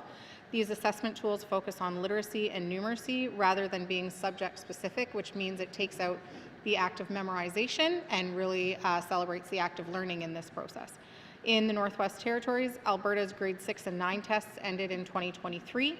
Alberta diploma exams will be phased out by 2026, and BC's assessments are being introduced gradually to pair with those. Thank you very much. Minister of Education, Culture and Employment. Oral questions. Oral questions. Member from Range Lake. Thank you, Mr. Speaker. Mr. Speaker, turning to SFA again, it occurs to me that we haven't asked a fundamental question. Is this going to happen again in the next intake, or has the minister fixed this capacity gap? Are we going to have enough capacity to process the applications to ensure there are no more late payments? Everyone gets the resources they need on time to succeed at school. Thank you. Range Lake, Minister of Education, Culture and Employment. Thank you, Mr. Speaker. So, Mr. Speaker, the first priority for this fall is to make sure we get applications processed as quickly as possible, and we're focusing on getting those dollars out to students, even students who had their applications in late. I know that stuff comes up, and it is my #1 priority to see those payments flow and those applications to be processed. Second to that, Mr. Speaker, it is going through the process to make sure that we are looking at the entire student financial assistance application process, finding efficiencies and making sure that we're well prepared for next year. Thank you. Minister of Education, Culture and Employment. Member from Range Lake. Thank you, Mr. Speaker. Mr. Speaker, the problem has been identified publicly as more applications than there were previously that overwhelmed existing resources. Is that the case? Thank you. Member from Range Lake, Minister of Education, Culture and Employment. Yes, Mr. Speaker, there was almost a 20% increase in applications this year. Thank you. Minister of Education, Culture and Employment. Final supplementary. Member from Range Lake. Thank you. While I think about the people who have to process these applications, they must be very overworked. Is the minister going to bring forward additional staffing resources in the coming year to ensure that there's 20% more capacity at SFA? Thank you. Member from Range Lake, Minister of Education, Culture and Employment. Thank you very much, Mr. Speaker. So, Mr. Speaker, we took on 5 additional staffing positions this summer in order to work to accommodate that. And throughout the year, while we prepare for the surge that we hope to see again in 2026, we'll make sure that we're reviewing the efficiencies of the process to ensure that we're doing our part to ensure that we're prepared, because we want to see students go to post-secondary and we want to see more and more students using post-secondary. Thank you. Minister of Education, Culture and Employment. Oral questions. Oral questions. Member from Yellowknife Centre. All right, thank you, Mr. Speaker. Speaker, my set of questions will be for the Minister of MACA, only because he looks like he's lonely over there and wants some support from the members here.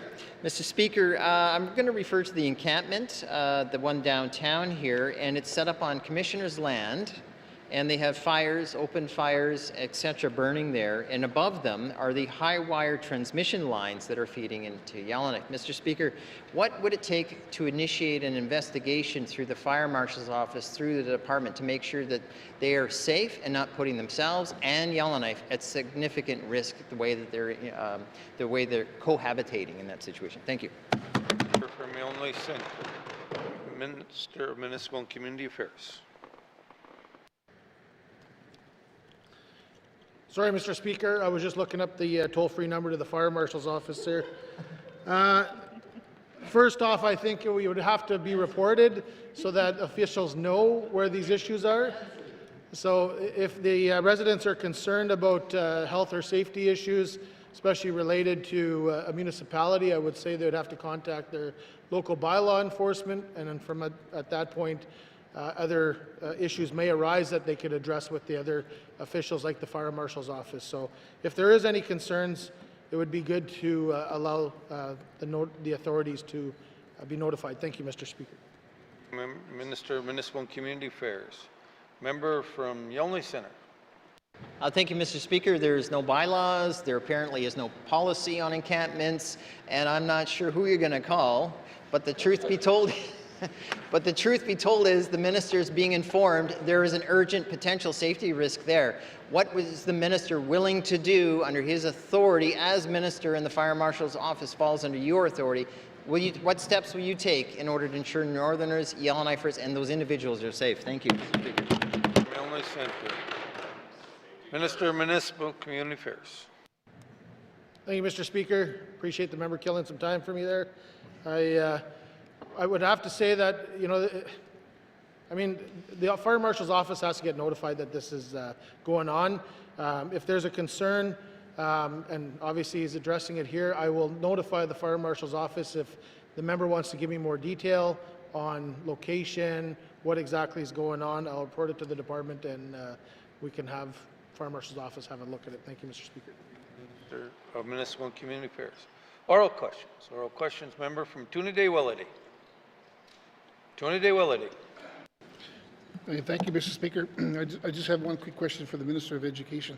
In regards to the student financial assistance that were late paying the fees and they're being penalized, I just want to let her know that, again, education is a treaty right. I want to know who's going to be paying for these late fees. Can she do something as a minister to waive these fees for Indigenous students that have treaty rights? Thank you, Mr. Speaker.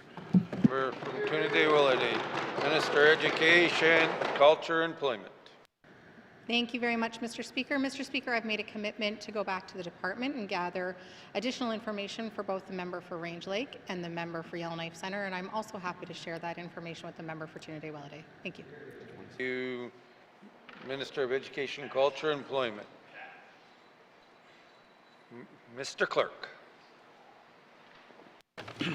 Thank you, Mr. Speaker.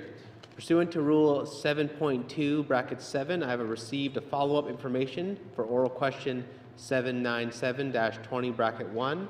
This follow-up will be printed in full in today's Hansard. Thank you, Mr. Speaker. Mr. Clerk. Colleagues, our time is up for oral questions. Nobody had their hands up. Oral questions. Oral questions. Written questions. Written questions. Return to written questions. Oh, written questions. Sorry, Great Slave. Thank you, Mr. Speaker. The NWT Society for the Prevention of Cruelty to Animals, NWT SPCA, intakes animals from across the territory, rehoming and caring for them in the interim, and organizes spaying, neutering, and vaccination clinics across many of our communities. The benefits extend far beyond the lives of the animals themselves and can contribute to humaneness and public safety, such as preventing unintended litters for people who are unprepared to care for and thereby creating stray animals, and prevention of zoonotic disease like rabies. My questions are to the Minister of the Municipal and Community Affairs. 1. Can the Minister provide details on the age of the Dog Act and related policy and committee work that has been conducted on this piece of legislation over the past 5 years? 2. Can the Minister provide information on relevant amendments and updates that have been made to the Dog Act since its inception? 3. Can the Minister work with communities to provide estimates of amounts spent by community governments on the enforcement of the Dog Act over the past 5 years? And 4. Can the Minister provide details on its work with community governments, including the support provided to community governments on the creation and enforcement of community bylaws related to the Dog Act? Thank you, Mr. Speaker. Thank you, member from Great Slave. Written questions, returns to written questions, replies to the Commissioner's address, petitions, reports on committee of review of bills, reports of committees on review of bills, reports on standing and special committees. Member from Frame Lake. Thank you, Mr. Speaker. Mr. Speaker, your Standing Committee on Government Operations is pleased to provide its report on the review of the 2024-2025 annual report of the Northwest Territories Information and Privacy Commissioner and commends it to the House. Mr. Speaker, I move, seconded by the member for Great Slave, that committee report 30- oh, I need to read the report. Sorry, Mr. Speaker, I'm getting ahead of myself here. Okay.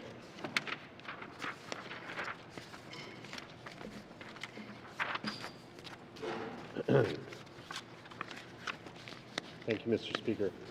This is the Standing Committee on Government Operations report on the review of the 2024-2025 annual report of the Northwest Territories Information and Privacy Commissioner. The Standing Committee on Government Operations, further referred to as committee in this report, has reviewed the 2024-2025 annual report of the Northwest Territories Information and Privacy Commissioner. The committee thanks Mr. Andrew Fox, the Commissioner, and Assistant Commissioner Ms. Megan Holzapfel for their appearance before committee on September 12, 2025. The Access to Information and Protection of Privacy Act and the Health Information Act require the Commissioner to prepare an annual report. The Speaker tables the report in the Legislative Assembly. Once tabled, committee reviews it. The Commissioner's 2024-2025 report includes an assessment of the effectiveness of the ATIPPA and the HIA, a report on the Office's activities and recommendations for consideration by the Legislative Assembly. The Commissioner's work and recommendations are reflected in committee's observations. The Legislative Assembly appointed the Commissioner to be an independent officer to provide accountability about information and privacy in the government of the Northwest Territories. The committee is concerned that many of the Commissioner's recommendations from previous annual reports have gone unaddressed by government. The committee urges the government to address the recommendations and, in doing so, acknowledge that government has a responsibility to ensure sufficient capacity to meet legal obligations established in the Access to Information and Protection of Privacy Act. The Information and Privacy Commissioner is a statutory officer of the Legislative Assembly. The committee's primary functions involve receiving and reviewing complaints about breaches of privacy, receiving and reviewing complaints about the adequacy of public bodies' responses to access to information requests, reviewing privacy impact assessments, and reviewing and commenting on proposed legislation regarding possible implications for privacy protection or access to government information. Observations of committee. Time extensions. In appearing before committee, the Commissioner emphasized that consultation is necessary where third-party personal information may be disclosed in response to an access to information request. This requires 55 business days to complete, which is only available if an extension is authorized by the Commissioner. The Commissioner highlighted that most often there is no basis for his office to deny an authorization, as it is essentially a rubber stamp. This change would allow the public body to follow the law and complete third-party consultation efficiently without needing to cease work to request a time extension from the Commissioner. The committee believes that legislative amendments that remove unnecessary steps and ultimately support the efficient use of the Commissioner's and staff's time in the information request process should be viewed as beneficial to the public. The Commissioner made one recommendation in the annual report concerning the Access to Information and Protection of Privacy Act. Additional details about the recommendation can be found in the 2025 annual report. The Commissioner recommended that the government should consider amending the Access to Information and Privacy Act to allow a public body to examine the time to allow a public body to extend the time once for the period required to complete third-party consultation without authorization by the Commissioner. For subsequent extensions, public bodies should continue to seek authorization from the Commissioner. The committee acknowledges and supports the Commissioner's recommendations concerning the Act. The Act mandates regular reviews to ensure efficiency, understanding, and compliance. A review of the Act is currently underway by government, and the Commissioner has been invited to participate in engagement. Therefore, the committee provides the following. Recommendation 1. The Standing Committee on Government Operations recommends that the Government of the Northwest Territories provide a time frame for implementing the Information and Privacy Commissioner's recommendation related to the Access to Information and Protection of Privacy Act. Delay in responding to access requests, resourcing public bodies. In their public briefing before committee, the Commissioner reiterated continued concerns regarding government struggles to meet legislated timeframes for responding to information requests. Committee is concerned that in 2024-25, the GNWT's Central Access and Privacy Office failed to respond within the timelines approximately 60% of the time, an increase from 50% in 2022. Committee understands that delays are the result of insufficient resources. It is difficult to properly implement the Act without adequate positions, dedicated and ongoing training, effective record management systems, and strong leadership committed to transparency. Without these crucial supports, access requests can be problematic and cause a significant drain on the public body's resources, leading to delays. The APO is responsible for accepting requests from individuals applying for access to information and correction of personal information. The APO provides expertise and support to GNWT departments in order to process requests. Committee notes that although the Office of the Information and Privacy Commissioner is sufficiently funded, the APO and the public bodies undertaking the work to process information requests are not.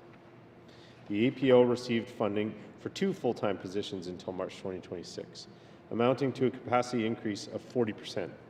Committee is hopeful that this will assist in addressing ongoing capacity issues. However, departments are legally required to make every reasonable effort to assist an applicant and respond openly, accurately, completely, and without delay. Processing an information request involves departmental staff gathering responsive records and undertaking detailed assessments to ensure lawful disclosures. Fulfilling complex Act legal obligations within the required timeframes requires permanently funded positions. Committee understands that the growing complexity and demands of information requests often means that employees are fulfilling their ATIP role at the expense of their other work on behalf of the public. Committee is concerned that public bodies have not been resourced to meet the legal obligations of the Act. Excuse me. Records management and security tools. The Commissioner notes that record management and security tools are available but underused amongst public bodies for the purpose of fulfilling access to information requests. The Act is over 30 years old and predates the regular use of email, text messages, and modern electronic systems. Modern tools have the effect of record proliferation, resulting in more records to collect and review through an information request. The use of appropriate record management systems, supplemented by clear rules for proper record storage, will help to address the current pressure on the public body's resources. Training. The Act is complex, and expertise must be applied in its implementation, including treatment of records, application of mandatory and discretionary exemptions, consideration of presumptions, and undertaking third-party consultation. Ongoing training is required to assist GNWT employees to advance their Act knowledge and skills and would result in a more efficient and effective processing of ATIP requests. Transparency and public accountability. Committee understands that some departments are more culturally open to sharing information than others. Inconsistent approaches across government can lead to public mistrust and the proliferation of access requests, ultimately exacerbating the existing resource challenges across government. Committee believes there is value in government increasing its awareness across departments on the underlying purpose and application of the legislation. Improved transparency and public accountability can be, once public bodies have a common understanding of the legislation, improved transparency and public accountability can be realized. Committee puts forward the following. Recommendation number 2. The Standing Committee, Recommendation number 2. The Standing Committee on Government Operations recommends that the Government of the Northwest Territories provide a time frame for increasing dedicated resources, including dedicated positions in public bodies, staff training, and implementation of record management systems, in order to ensure that necessary supports are in place to implement the Access to Information and Protection of Privacy Act. Excuse me, Mr. Speaker.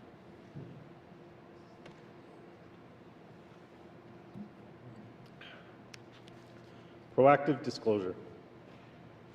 There is a broad requirement for public bodies to publish information so that it is accessible to members of the public without going through the formal ATIP process.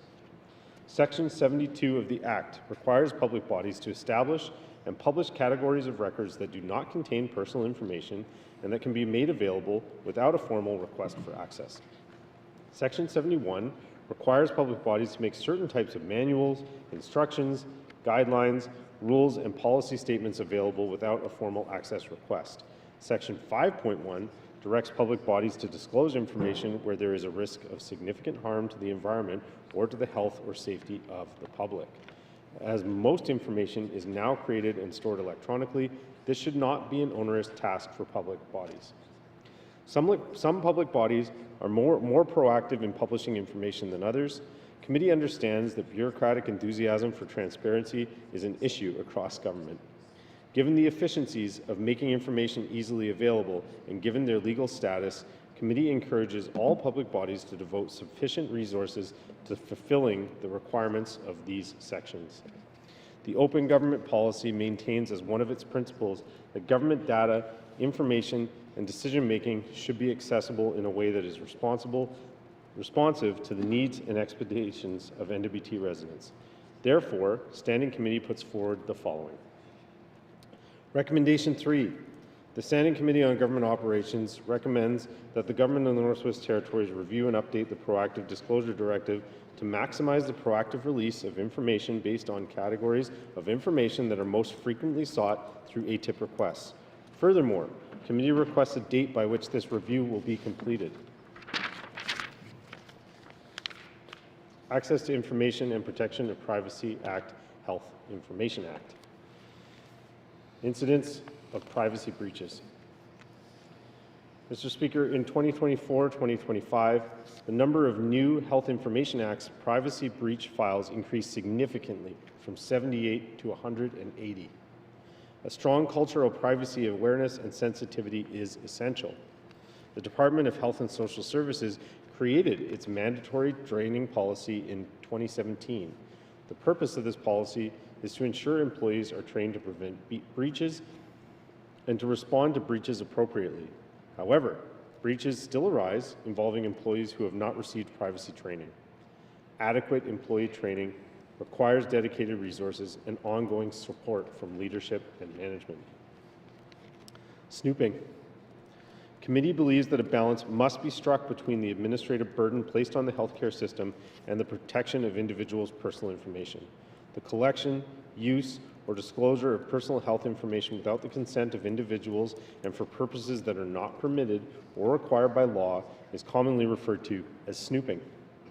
Despite its alarming nature, committee understands snooping cases to be relatively rare in the NWT. Committee believes that the solution rests with regular auditing of the electronic medical records system, followed by appropriate human resource disciplinary action. To ensure that government works to prevent the rise in snooping, committee puts forward the following. Recommendation 4. The Department of Health and Social Services and the Department of Finance develop a policy to communicate and implement clear expectations, rules, and repercussions to employees for snooping of private medical information, to report to the Commissioner regarding the implementation of accepted recommendations. Review reports. Subparagraph 173B of the Health Information Act requires the Commissioner to report on any recommendations that were made in the report to Health Information Custodian that were not accepted. Committee is pleased that all recommendations in the 15 reviews undertaken by the Commissioner in 2024-2025 were accepted. Implementing recommendations in a review report. Oversight. Mr. Speaker, the Commissioner has noted that they do not have any authority to conduct oversight of the implementation of an accepted recommendation, nor is the Commissioner considered a custodian legally obligated to report on the implementation of any acceptation recommendations. In comparison, the Act, Section 49.14, creates such an obligation. Committee believes it would be helpful to have a statutory reporting process on the implementation of recommendations. The Commissioner made 5 recommendations in the annual report concerning the Health Information Act. Additional details about each recommendation can be found in the 2024-2025 annual report. The Department of Health and Social Services should consider implementing a policy, or the Legislative Assembly should consider amending the Health Information Act to require health information custodians to report to the Commissioner regarding the implementation of accepted recommendations. 2. Health information custodians should continue to reduce or eliminate the use of fax machines to transmit personal health information. And with your indulgence, Mr. Speaker, I would like to emphasize this point. 3. Health information custodians should prioritize implementation of and compliance with the mandatory training policy and ensure that appropriate privacy training is provided for new employees, returning employees, and for all employees annually. 4. Privacy impact assessments addressing any new information system or communication technology that involves the collection, use, or disclosure of personal health information should be completed and submitted so that there is a reasonable period for review by the Information and Privacy Commissioner and for review of any comments by the Health Information Custodian while the project or program is still in the planning stage. 5. The Legislative Assembly should consider amending Section 89 of the Health Information Act to include similar provisions regarding the privacy impact assessments as mandated in Section 42.1 of the Access to Information and Protection of Privacy Act. Committee acknowledges and supports the Commissioner's recommendations concerning the Health Information Act. The GNWT is currently conducting a 10-year statutory review of the Health Information Act. As such, Committee views these recommendations as important for the government to now address. Therefore, Committee is recommending the following. Recommendation 5. The Standing Committee on Government Operations recommends that the Government of the Northwest Territories provide a time frame for implementing the Information and Privacy Commissioner's 5 recommendations related to the Health Information Act. Conclusion. This concludes the Standing Committee on Government Operations report on the review of the 2024-2025 annual report of the Northwest Territories Information and Privacy Commissioner.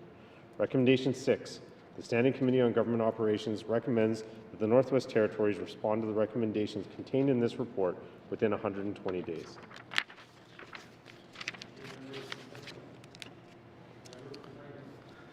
Thank you, Mr. Speaker. Mr. Speaker, I move, seconded by the member for Great Slave, that Committee Report 30-20 Sub 1, the Standing Committee on Government Operations report on the review of the 2024-2025 annual report of the Northwest Territories Information and Privacy Commissioner be received and adopted by the Assembly. Thank you, Mr. Speaker.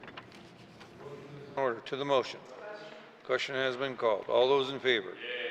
All those opposed? All those abstaining? Motion has carried. Member from Frame Lake. Thank you, Mr. Speaker. Mr. Speaker, I move, seconded by the member for Great Slave, that pursuant to Rule 9.4, Sub 5, Sub A, the Government of the Northwest Territories table a comprehensive response to this report, including all recommendations within 120 days or at the earliest opportunity subsequent to the passage of 120 days. Thank you. Member from Frame Lake. Motion is in order. To the motion. Question has been called. All those in favor? All those opposed? All those abstaining? Member from Frame Lake.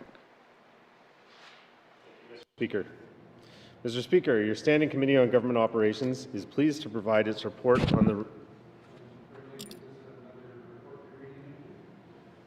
Yes?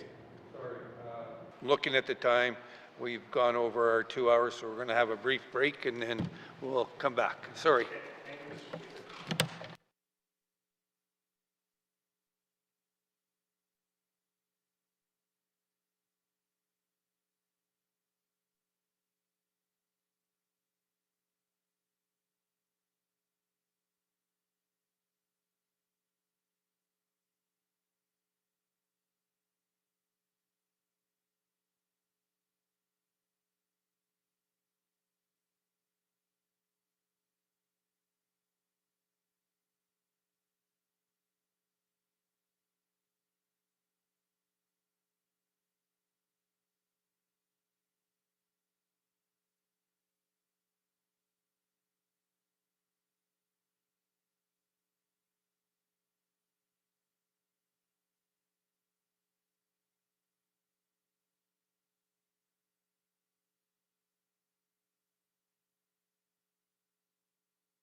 Speaker. Mr. Speaker, your Standing Committee on Government Operations is pleased to provide its report on the review of the 2024-2025 Annual Report of the Northwest Territories Ombudsman and the 2024-2025 Annual Report of the Language Commissioner and commends it to the House.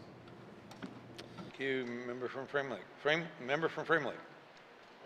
Mr. Speaker, I move, seconded by the member for Great Slave, that Committee Report 31-20 Sub 1, the Standing Committee on Government Operations report on the review of the 2024-2025 Annual Report of the Northwest Territories Ombudsman and the 2024-2025 Annual Report of the Languages Commissioner be deemed read and printed in Hansard in its entirety. Thank you. Thank you, member from Frame Lake. The motion is in order. To the motion. Question has been called. All those in favor? Opposed? Abstentions? Motion is carried. Member from Frame Lake. Thank you, Mr. Speaker. I move, seconded by the member for Great Slave, that Committee Report 31-20 Sub 1, the Standing Committee on Government Operations report on the review of the 2024-2025 Annual Report of the Northwest Territories Ombudsman and the 2024-2025 Annual Report of the Languages Commissioner be received and adopted by the Assembly. Thank you, Mr. Speaker. Thank you, member from Frame Lake. The motion is in order. To the motion. Question has been called. All those in favor, please stand. All those opposed, please. All those abstaining, please. Motion is carried. Member from Frame Lake. Thank you, Mr. Speaker. I move, seconded by the member for Great Slave, that pursuant to Rule 9.4, Sub 5, Sub A, the Government of the Northwest Territories table a comprehensive response to this report, including all recommendations, within 120 days, or at the earliest opportunity subsequent to the passage of 120 days. Thank you, Mr. Speaker. Frame Lake. The motion is in order. To the motion. Question has been called. All those in favor? All those opposed? All those abstaining? Motion is carried. Member from Frame Lake. Thank you, Mr. Speaker.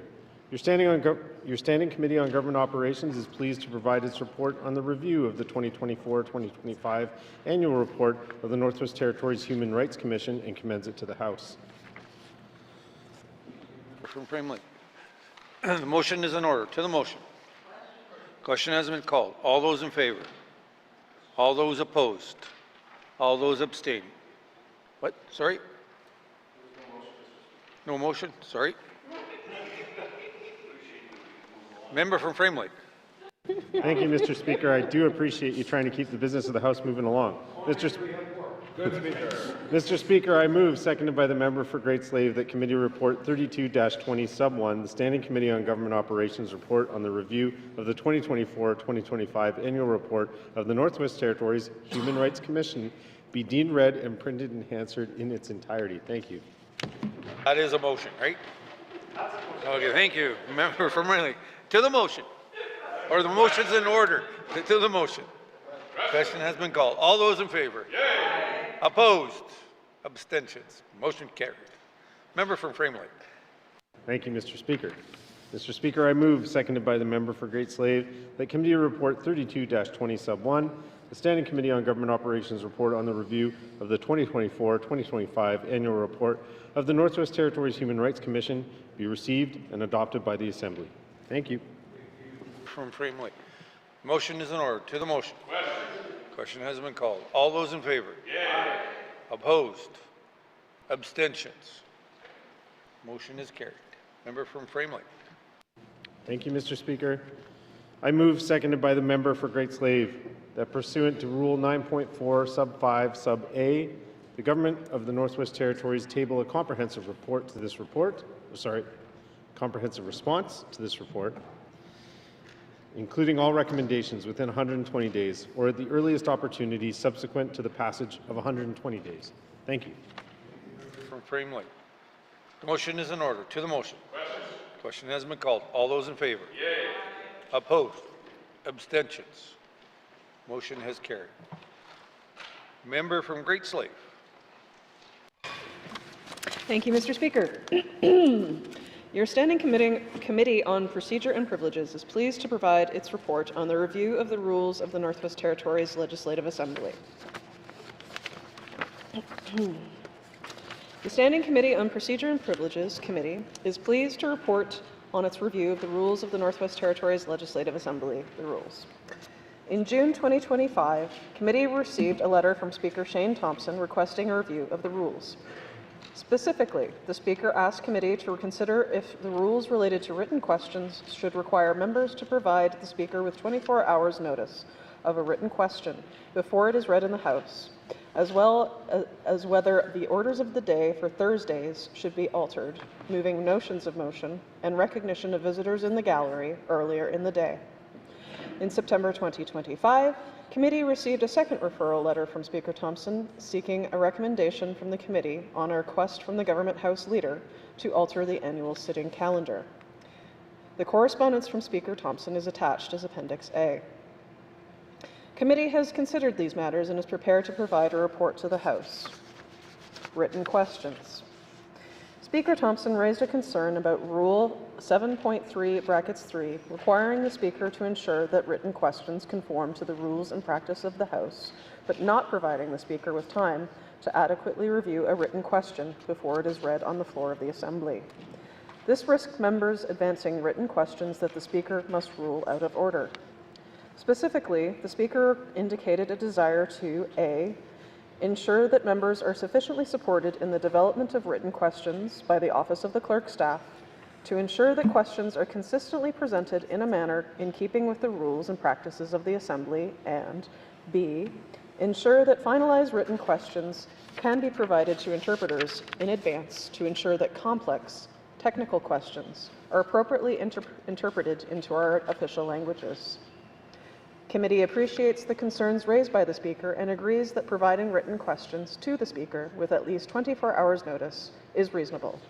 Therefore, committee makes the following recommendation. Recommendation 1. The Standing Committee on Procedure and Privileges recommends that the following be added to Rule 7.3. Brackets 3.1. Written questions must be provided in writing to the Speaker at least 24 hours prior to the commencement of the sitting day. Further, while committee appreciates the desire to provide members with support during the development of written questions, committee recognizes that different members require different levels of support. For those members who would prefer to do most or all of the work associated with developing their written questions, committees believe that they can and should be able to do so. To that end, committee makes the following recommendation. Recommendation 2. The Standing Committee on Procedure and Privileges recommends that the Office of the Clerk develop and distribute to all members of the Legislative Assembly a document providing guidelines for written questions and including a template that can be used by members. Orders of the day for Thursdays. In February 2025, the rules were amended to alter the placement and timing for consideration of motions on Thursdays, with motions moved to item 4 on the orders. This change was intended to highlight the importance of motions, which often relate to pressing public issues. Committee believes that this change has been beneficial in raising the profile of motions. Committee has considered the need to further update the orders of the day for Thursday, as outlined by Speaker Thompson, and believes the recommended changes are reasonable. Committee recommends that Recommendation 3, the Standing Committee on Procedures and Privileges recommends that 4.1 brackets 5 be amended to read: the daily orders of business in the Assembly on Thursdays shall be 1. Prayer or reflection. 2. Ministers' statements. 3. Members' statements. 4. Recognition of visitors in the gallery. 5. Notices of motion. 6. Motions. 7. Return to oral questions. 8. Acknowledgements. 9. Oral questions. 10. Written questions. 11. Returns to written questions. 12. Replies to Commissioner's address. 13. Petitions. 14. Reports of committees on the review of bills. 15. Reports of standing and special committees. 16. Tabling of documents. 17. Notices of motion for first reading of bills. 18. First reading of bills. 19. Second reading of bills. 20. Consideration committee of the whole of bills and other matters. 21. Report of committee of the whole. 22. Third reading of bills. 23. Orders of the day. Sitting schedule. The Government House Leader raised a concern with the Speaker that federal, provincial, territorial, or FPT meetings are frequently scheduled for the week of Thanksgiving, which coincides with the starting date for the autumn sitting of the Assembly. For members of Executive Council, this creates scheduling conflict in ensuring that ministers are available for the business of the House, while also ensuring that ministers can participate in FPT meetings. Committee appreciates the concerns raised by the Government House Leader and makes the following recommendation. Recommendation 4. The Standing Committee on Procedure and Privileges recommends that Rule 2.1(1)(c) be amended to read A. Sitting beginning on the second Tuesday after Thanksgiving. This concludes the committee's report on its review of the rules of the Legislative Assembly of the Northwest Territories, number 2. Thank you, Mr. Speaker. From Great Slave. Member from Great Slave. Mr. Speaker, I move, seconded by the Honourable Member for Hay River South, that Committee Report 33-20(1), Standing Committee on Procedure and Privileges Report on the Review of the Rules of the Northwest Territories Legislative Assembly, number 2, be received by the Assembly and referred to Committee of the Whole. Thank you, Mr. Speaker. Great Slave. The motion is in order. To the motion. Question has been called. All those in favor? Yea. All those opposed? All those abstaining? Motion is carried. Member from Great Slave.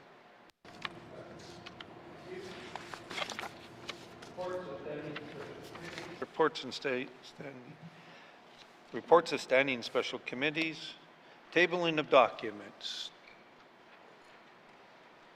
Table of documents. Mr. Premier. Documents, is that what it is? Where's your black binder there?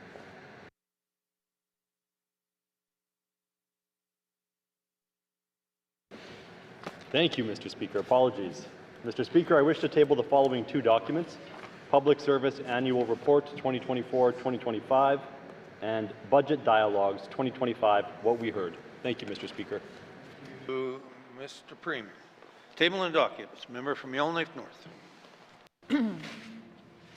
Thank you, Mr. Speaker. Mr. Speaker, I wish to table correspondence from the Mayor of Yellowknife to the Minister of Finance regarding the city's budget submission, supporting the transfer of Commissioner's land to the City of Yellowknife. Thank you, Mr. Speaker. To member from Yellowknife North. Tabling documents. Tabling documents.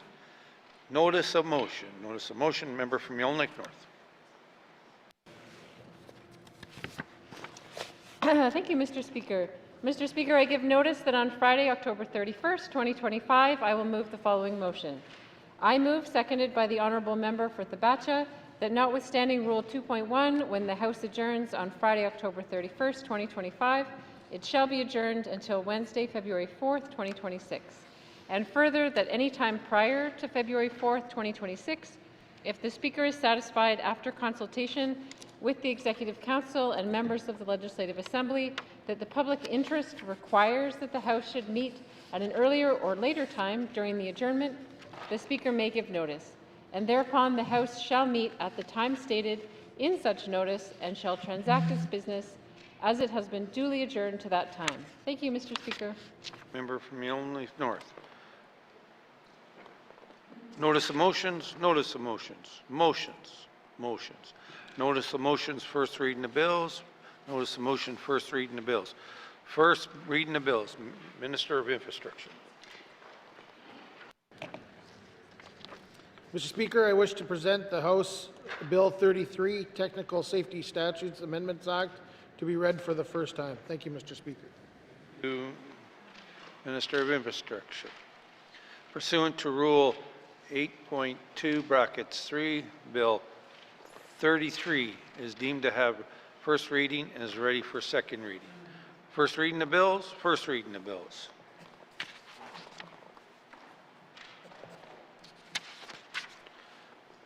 Second reading of bills, second reading of bills. Consideration in Committee of the Whole of bills and other matters. Table documents 385-20(1). Table document 386-20(1). Table document 387-20(1), and table document 388-20 brackets 1 with the member from Trinidad-Willity in the chair.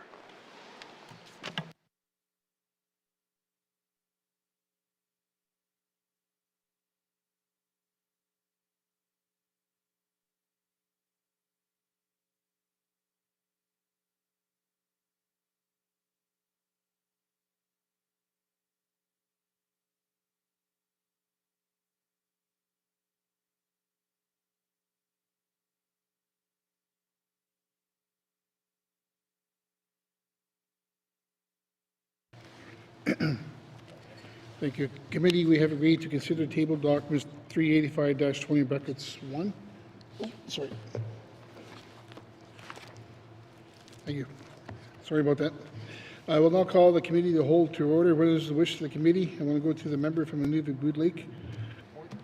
Thank you, Mr. Chair. Mr. Chair, the committee wishes to consider table document 385-20 brackets 1, 2026-2027 capital estimates, industry, tourism, and investment.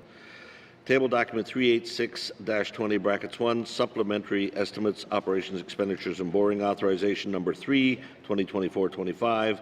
Table document 387-20 brackets 1, supplementary estimates, infrastructure expenditures number 2, 2025-2026.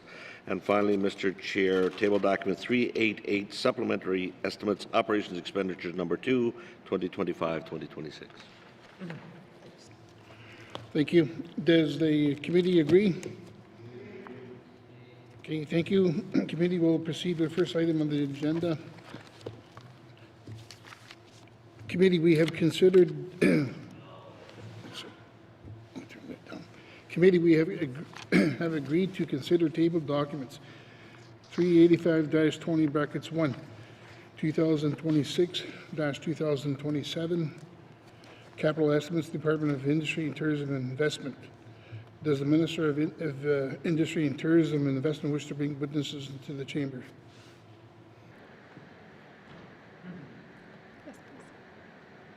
Yes, please, Mr. Chair. Okay, does the committee agree? Okay, thank you. Sergeant at Arms, please escort the witnesses into the chambers.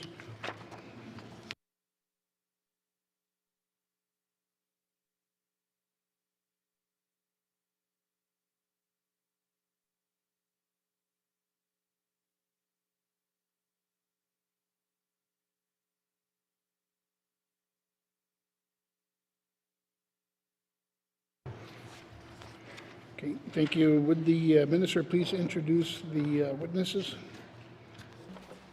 Thank you very much, Mr. Chair. Mr. Chair, on my left, I have Pamela Strand, Deputy Minister of Industry, Tourism and Investment, and on my right, I have Nina Salvador, who's the Director of Finance and Administration for Industry, Tourism and Investment. Thank you. Okay, thank you. The committee has agreed to forego general comments. Is the committee agreed to proceed to the details contained in the table documents? Committee agreed. Committee, the Department of Industry and Tourism Investment begins on page 47. We will defer the department totals and review the estimates by activity summary beginning on page 49, and petroleum resources with information items on page 50. Are there any questions?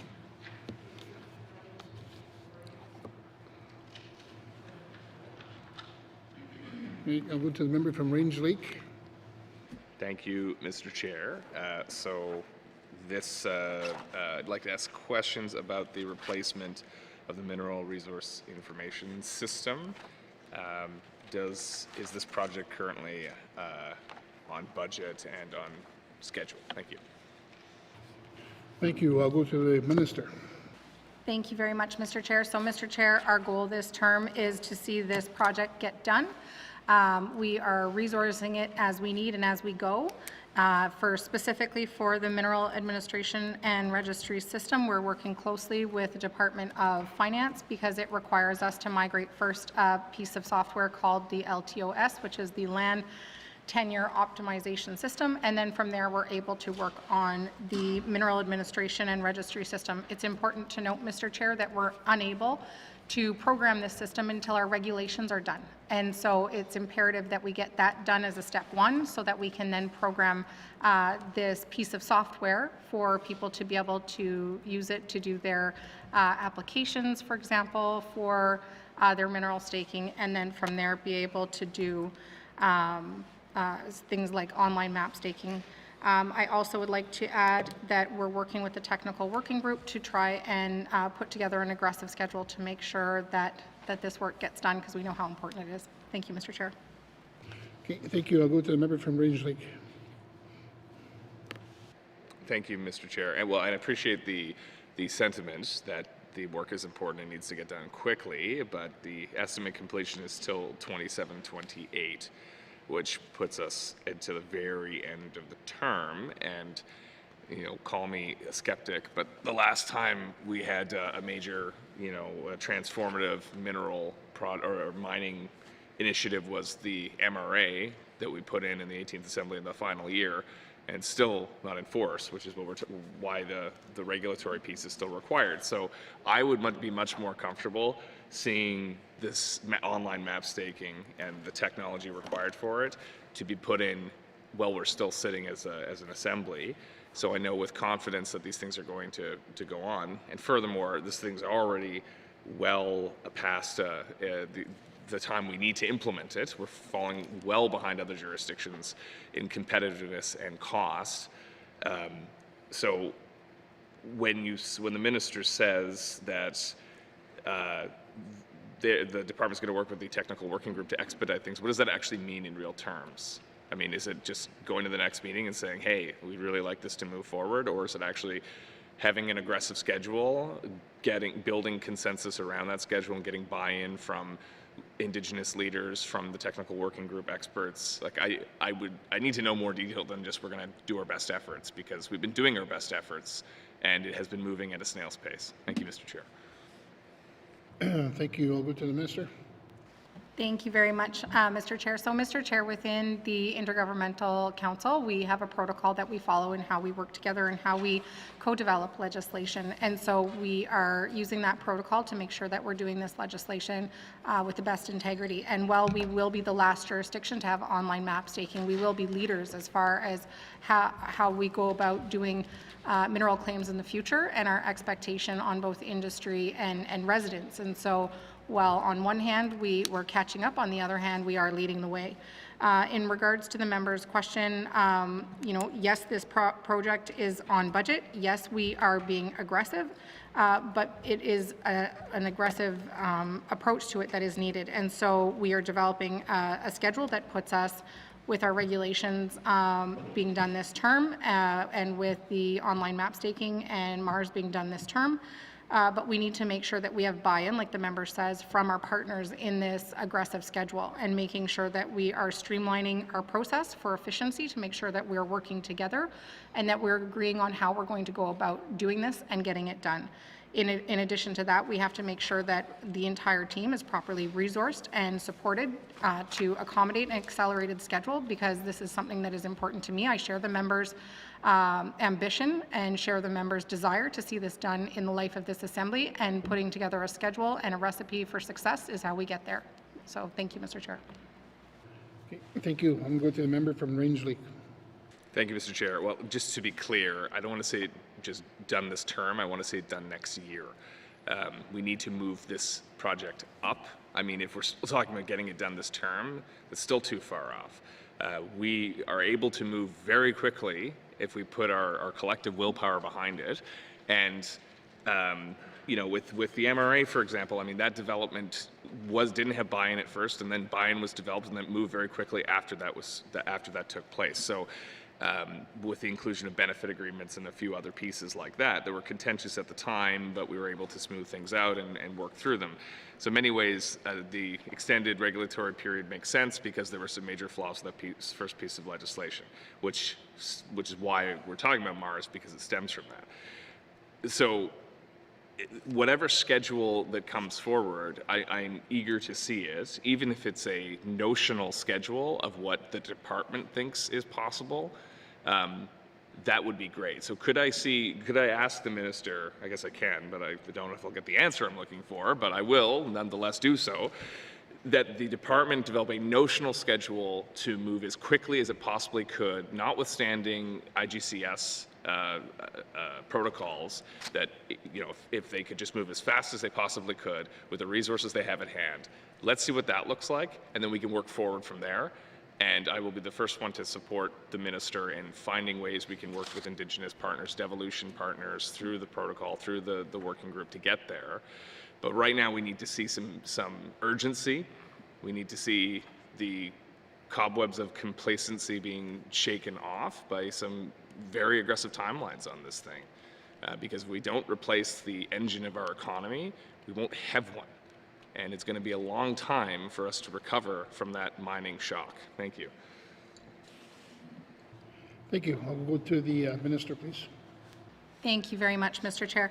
So, Mr. Chair, the aggressive deliverables that we are putting together in order to get this done and to get it done in collaboration with our partners and making sure that it's done with integrity and respectfully puts our deliverables into 2027. And so I need to ensure that we're going back to our partners and that we all agree on the schedule and all agree to the terms. And I know that I'm asking a lot of everybody, but I share the members' passion and I share the members' ambition to get this work done and to make sure that we are affording certainty to industry. So, Mr. Chair, if you will indulge me, I want to reassure the public and the member that there are no cobwebs on this work, that the policy intentions documents are going out for public review. Some of them are out right now, and those can be found on ITI's website. And the remainder of the other two documents will be out in the coming weeks here so that people can take it off in bite-sized chunks and be able to provide their responses. Once their responses are received, Mr. Chair, those responses then will go back to the technical working group. They will have policy directions, and those policy directions will be provided to the Department of Justice in order to turn around and draft those regulations. There are a few other steps that we need to make sure happen, Mr. Chair, that are incredibly important to this process. One is Section 35 consultation. The other one is Step G of the Intergovernmental Council protocol, and those need to make sure that they get done. And then we go out and we do public posting of the regulations so that the public also has a chance to review the language and provide comments on it. And this is an incredibly important part of the step and an incredibly important part of making sure that residents are involved in the steps right along the way. And so I hear the member. I want to see this work get done, and I am absolutely committed to it. Thank you. Thank you. I go back to the member from Range Lake. Thank you, Mr. Chair. So I see that the engagement notice has gone out as of today, this afternoon, and engagement 1, which will take place during October, is around Mineral Resources Administration drill cores and removal of minerals. So I'm assuming that's the part of the regulation or the policy intention that would govern online map staking, because the other two are benefit agreements and socioeconomic policy to take place in November, and December is the Mineral Rights Review Board and transitioning of existing interests. So how about this then? If we can't get a notional plan to show how fast we could move and then work backwards from there, which is what I would love to see, could we say, could the minister then roll out the regulations in stages, you know, after the policy intention is complete in October for this piece, move that forward and do this in a phased approach so we can get these regulations out quicker and start implementing these programs just as fast. Thank you, Mr. Chair. Thank you. I'll go back to the minister. Thank you, Mr. Chair. So, Mr. Chair, I'm happy to say that the member and I have explored some common ways to approach this. And unfortunately, there is not a desire from our partners to see that this is piecemealed, and concern as well with the fact that at the end of the day, the MARS system needs to be programmed, and it can't be programmed under our current legislative regime. It needs to be programmed under our next legislative regime. My next concern, Mr. Speaker, is that by piecemealing these regulations and doing them in a step-by-step way, that we actually slow down the entire process rather than just setting a schedule, working with our partners, agreeing how we're going to get this done, and plowing forward to get it done. So, Mr. Chair, as I said before, I'm absolutely committed to getting this work done in the life of this Assembly so that we can all, at the end of the day, say that we got this done, we worked together, we put our hands down, or heads down rather, we rolled up our sleeves and we did the work. Thank you. Thank you. Is there any further questions from members? Okay, seeing none. Department of Industry and Tourism and Investment, Tourism and Parks and Infrastructure Investment, $2,807,000. Does committee agree? Sorry.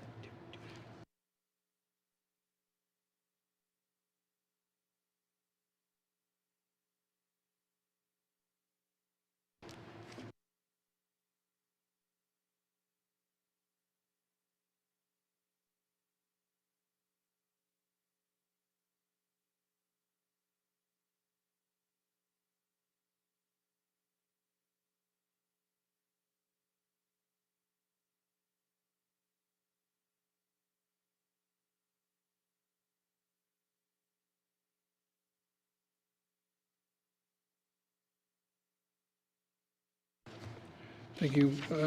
Department of Industry and Tourism and Investment, Minerals and Petroleum Resources Infrastructure and Investments, $988,000. Does committee agree? Thank you. Thank you, members. Please turn to page 51, Tourism and Parks, with information items on page 52, 53. Department, sorry, are there any questions? Okay, seeing none. Department of Industry and Tourism and Investment, Tourism and Parks Infrastructure Investment. Sorry. Oh, I'm sorry, I didn't see you.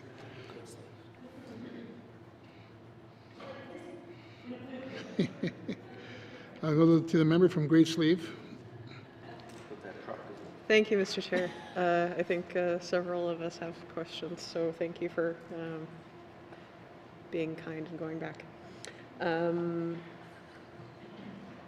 Mr. Chair, can I get a substantiation on the Prelude Lake Territorial Park outhouse? Thank you, Mr. Chair. Thank you. I'll go to the minister.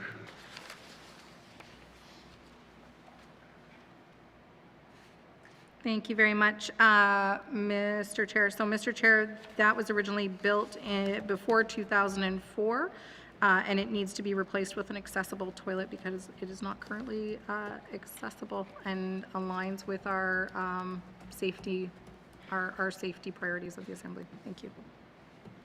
Okay, thank you. I'll go to the member from Great Slave. Thank you, Mr. Chair. Yeah, and in some of the material provided to members, I note, I'm pretty sure I know which outhouse this is. Agree that it needs to be accessible. Kind of amazed it's lasted this long, for 20 years. However, I'm curious, can the minister speak to how much this costs and why it's projected to be so much? Thank you, Mr. Chair. Thank you. I'll go to the minister. Thank you so much, Mr. Chair. Mr. Chair, I can confirm it's much more affordable than outhouses in other parts of the territory.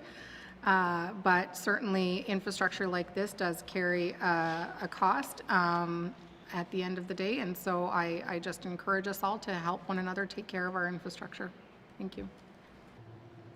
Thank you. I'll go back to the member from Great Slave. Yep, thank you, Mr. Chair. And I'm not,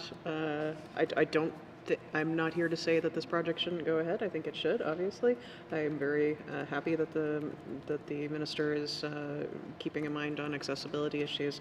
It's more that there are other outhouses for replacement in this listing in places that are more far-flung than Yellowknife that are costing less money. So that's why I'm asking the question. Thanks, Mr. Chair. Okay. I think so. Okay, I'll go back to the minister. Yeah, no, I'd love for the member to point out to me where the cheaper outhouse is, because generally costs go up as you leave Yellowknife, but we can follow up on that one later on. But the more we can encourage our coworkers, or not coworkers, our fellow residents to take care of outhouses, the more affordable they will be. Thank you for that question. Go back to the member from Range Lake. No more? No, thank you, Mr. Chair. I'm done. Thank you. I'll go to the member from Yellowknife North. Thank you, Mr. Chair. Just to ask a follow-up question about the Prelude Lake Territorial Park Outhouse, which is in my riding. I just wanted to ask the minister, can this project be completed without interruptions to service or access to the boat launch or the day use area at Prelude Lake Park? Thank you, Mr. Chair. Thank you. I'll go to the minister. Thank you very much, Mr. Chair. So, Mr. Chair, for further details about kind of how this project will go about and what kind of disruptions might occur, like there might be materials that need to be brought in along the road, and so that might have an impact, but I'd have to follow up specifically with the member on the construction schedule, what that would look like, and we can make a commitment as well to make sure that we are advising park users what that will look like for any disruptions that might occur. Thank you. Okay, thank you. I'll go back to the member from Yellowknife North. Thank you, Mr. Chair. I just would simply request that the minister also keep me informed, and then I can try to keep constituents informed and those who are using that area, just so everyone's aware of what's available and not available. And I know there's a number of people who, live out there as well as use that area frequently. Thank you, Mr. Chair. Thank you. I'll go back to the minister. Thank you, Mr. Chair. Mr. Chair, I'm always happy to work with members and do my best to keep them informed. We might have to bring in some kind of alternative solutions for park users in the meantime, but luckily it's not the only washroom facility in the park either. But certainly happy to make sure that I'm passing information as best as possible on to the member. Thank you. Okay, thank you. I'll go back to the member from Yellowknife North. Is there any further questions? Seeing none.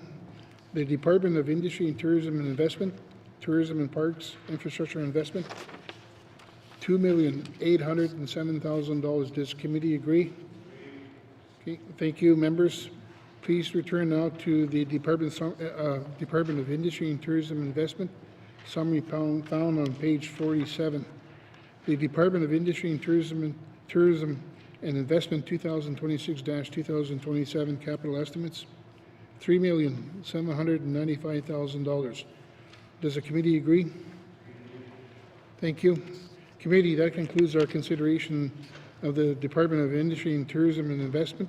Thank you, committee, and thank you to the Minister and Sergeant at Arms. Please escort the witnesses from the chambers.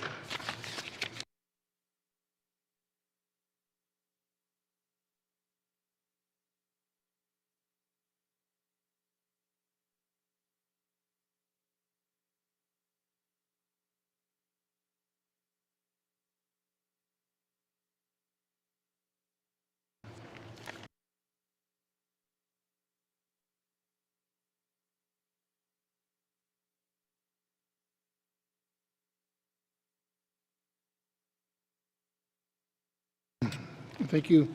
Members, we will return to the Department of Infrastructure, which is deferred. Members may pose questions on the departmental total, but please keep in mind that the activity summaries have been concluded. The Minister responsible for strategic infrastructure, energy, supply chains will be seated at the witness table and has indicated that she does not wish to bring in witness to the chamber. Does the committee agree? Thank you.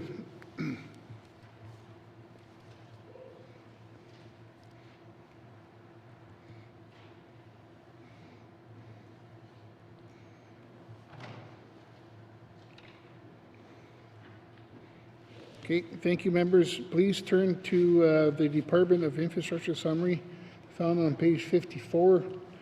Are there any questions from the or comments from the committee?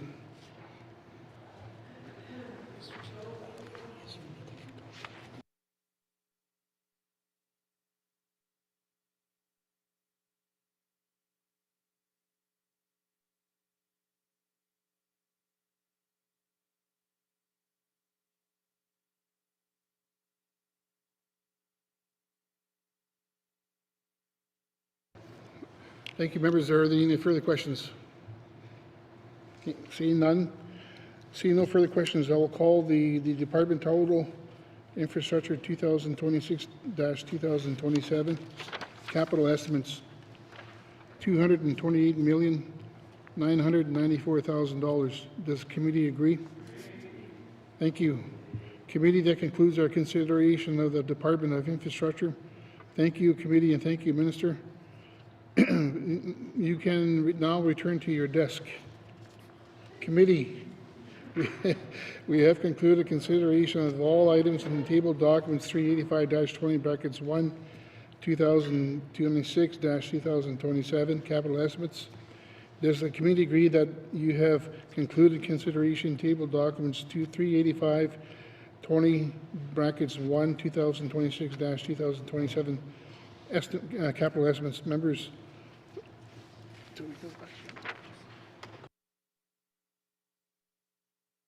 thank you. I'll go to the member from Nunavut Lake. Thank you, Mr. Chair. Mr. Chair, I move that consideration of table document 38520 brackets 1 2026-2027 capital estimates be now concluded, and that table document 385-20 brackets 1 be reported and recommended as ready for further consideration in formal session through the form of an appropriation bill. Thank you, Mr. Chair. Okay, thank you. The motion is in order. To the motion. Questions have been called. All those in favor? Aye. All those opposed? The motion is carried. Table documents 385-20 brackets 1 will be reported as ready for consideration in formal session through the form of appropriation bill.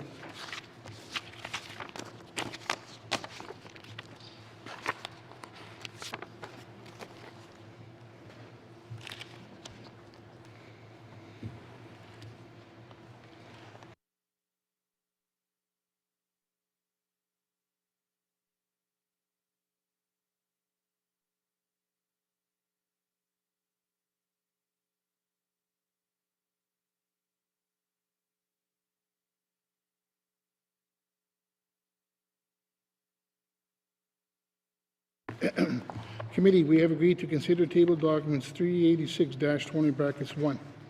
Supplementary estimates, operational expenditure and borrowing authorization. Number 3, 2024-2025, 387-20 brackets 1. Supplementary estimates, infrastructure expenditure. Number 2, 2025-2026, and 388-20 brackets 1. Supplementary estimates, operational expenditures, number 2, 2025-2026. We have previously considered these documents, and final consideration of each was deferred. We will return to these table documents in order in which they were originally considered, starting with table documents 386-20 brackets 1. The Minister of Finance will be seated at the witness table and has indicated that she does not wish to bring in witnesses into the chambers. Does the committee agree? Thank you.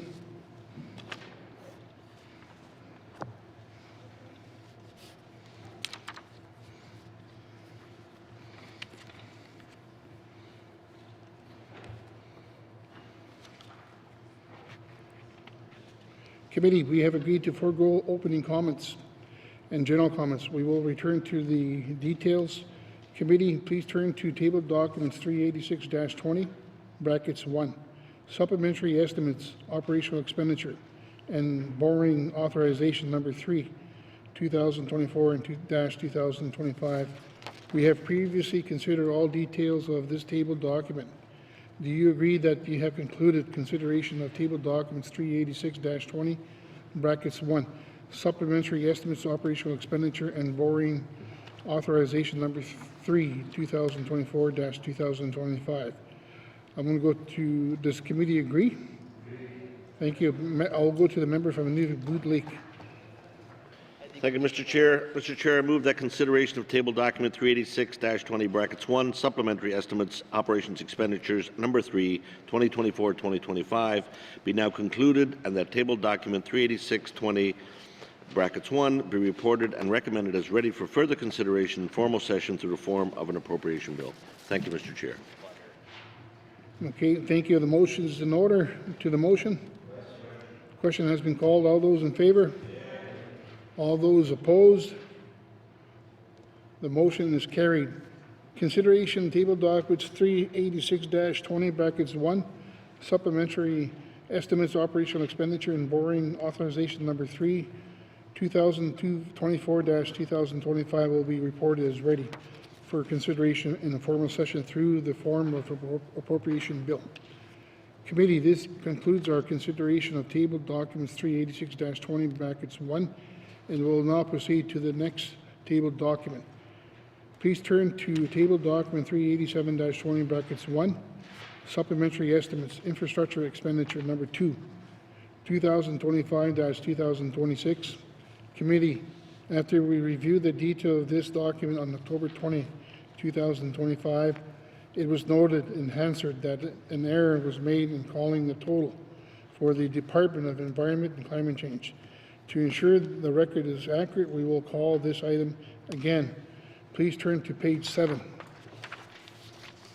Supplementary estimate, infrastructure expenditure number 2, 2025-2026, Department of Environment and Climate Change, capital investments and expenditure, total department not previously authorized, $850,000. Does the committee agree?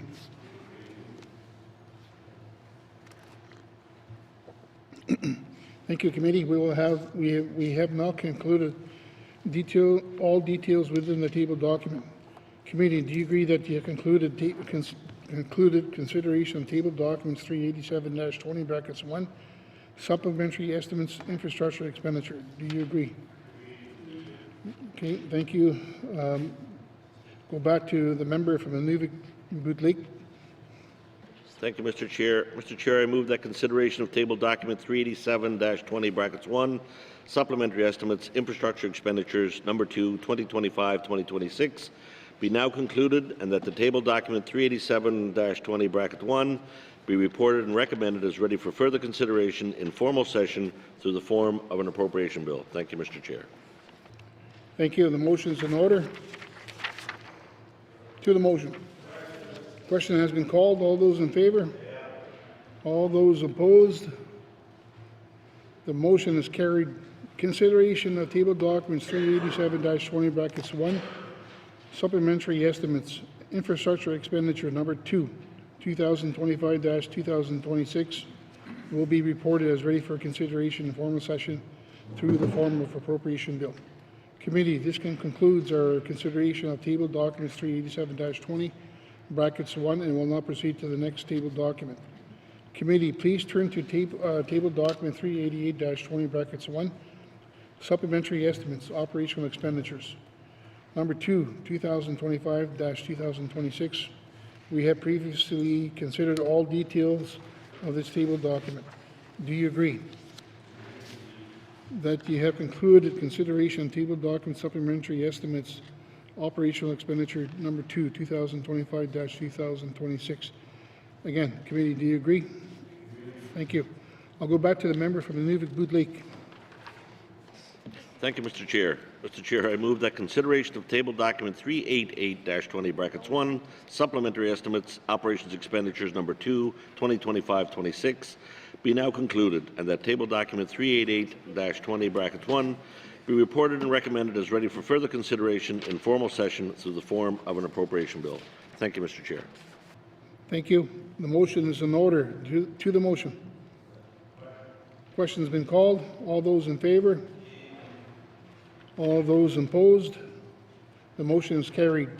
Consideration of table documents 388-20 brackets 1, supplementary estimates, operational expenditure number 2, 2025-2026 will be reported as ready for consideration in formal session through the form of appropriation bill. Committee, this concludes our consideration of table documents 386-20(1). Thank you, committee, and thank you to the Minister of Finance.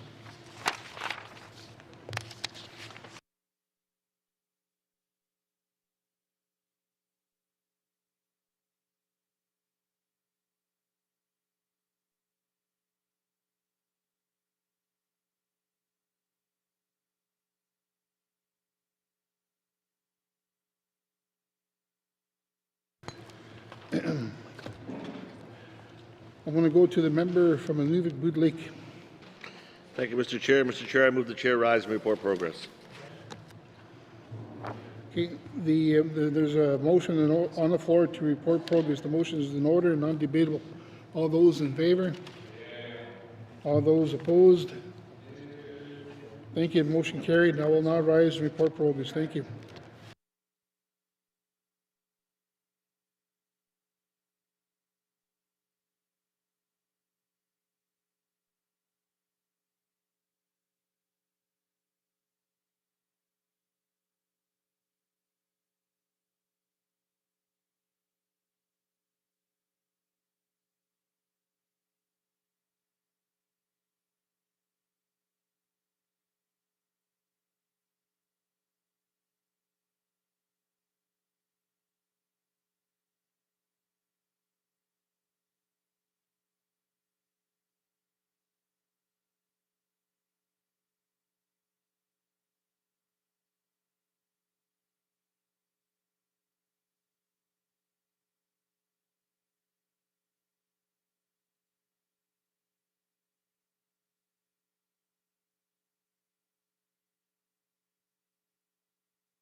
It's not 6 o'clock yet. Reports of the Committee of the Whole. Member from Toonaday-Willity. I'll take my time. Mr. Speaker, your committee has been considering table documents 385-20(1), table documents 386-20(1), table documents 387-20(1), table documents 388-20(1), and would like to report progress with 4 motions carried. Consideration of table documents 385-20, 385-20(1), 386-20(1), 387-20(1), and looks like 388-20(1) is concluded, and that the House concur in those estimates as amended, and that an appropriation bill to be based on thereon be introduced without delay. And Mr. Speaker, I move that the report of the Committee of the Whole be concurred with. Thank you, Mr. Speaker. Thank you, member from Toonaday. Can I have a seconder? Yeah, let's go to Range Lake. To the motion. Question has been called. All those in favor? Yay. All those opposed? Yes. All those abstaining? We had 2 opposed, but the motion is passed.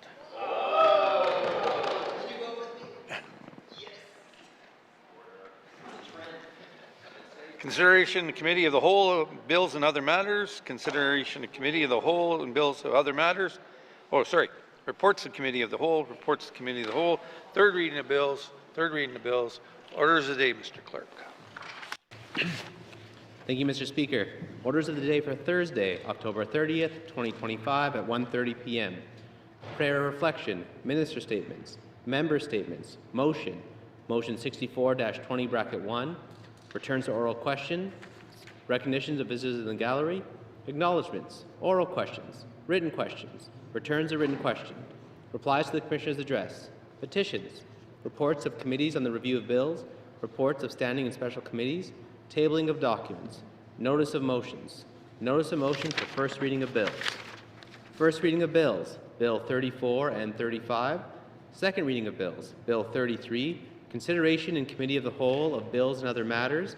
Committee Report 29-20 bracket 1. Report of Committee of the Whole. Third reading of bills. Orders of the day. Thank you, Mr. Clerk. This House stands adjourned until Thursday, October 29th. Actually, October 30th, 2025 at 1:30 p.m.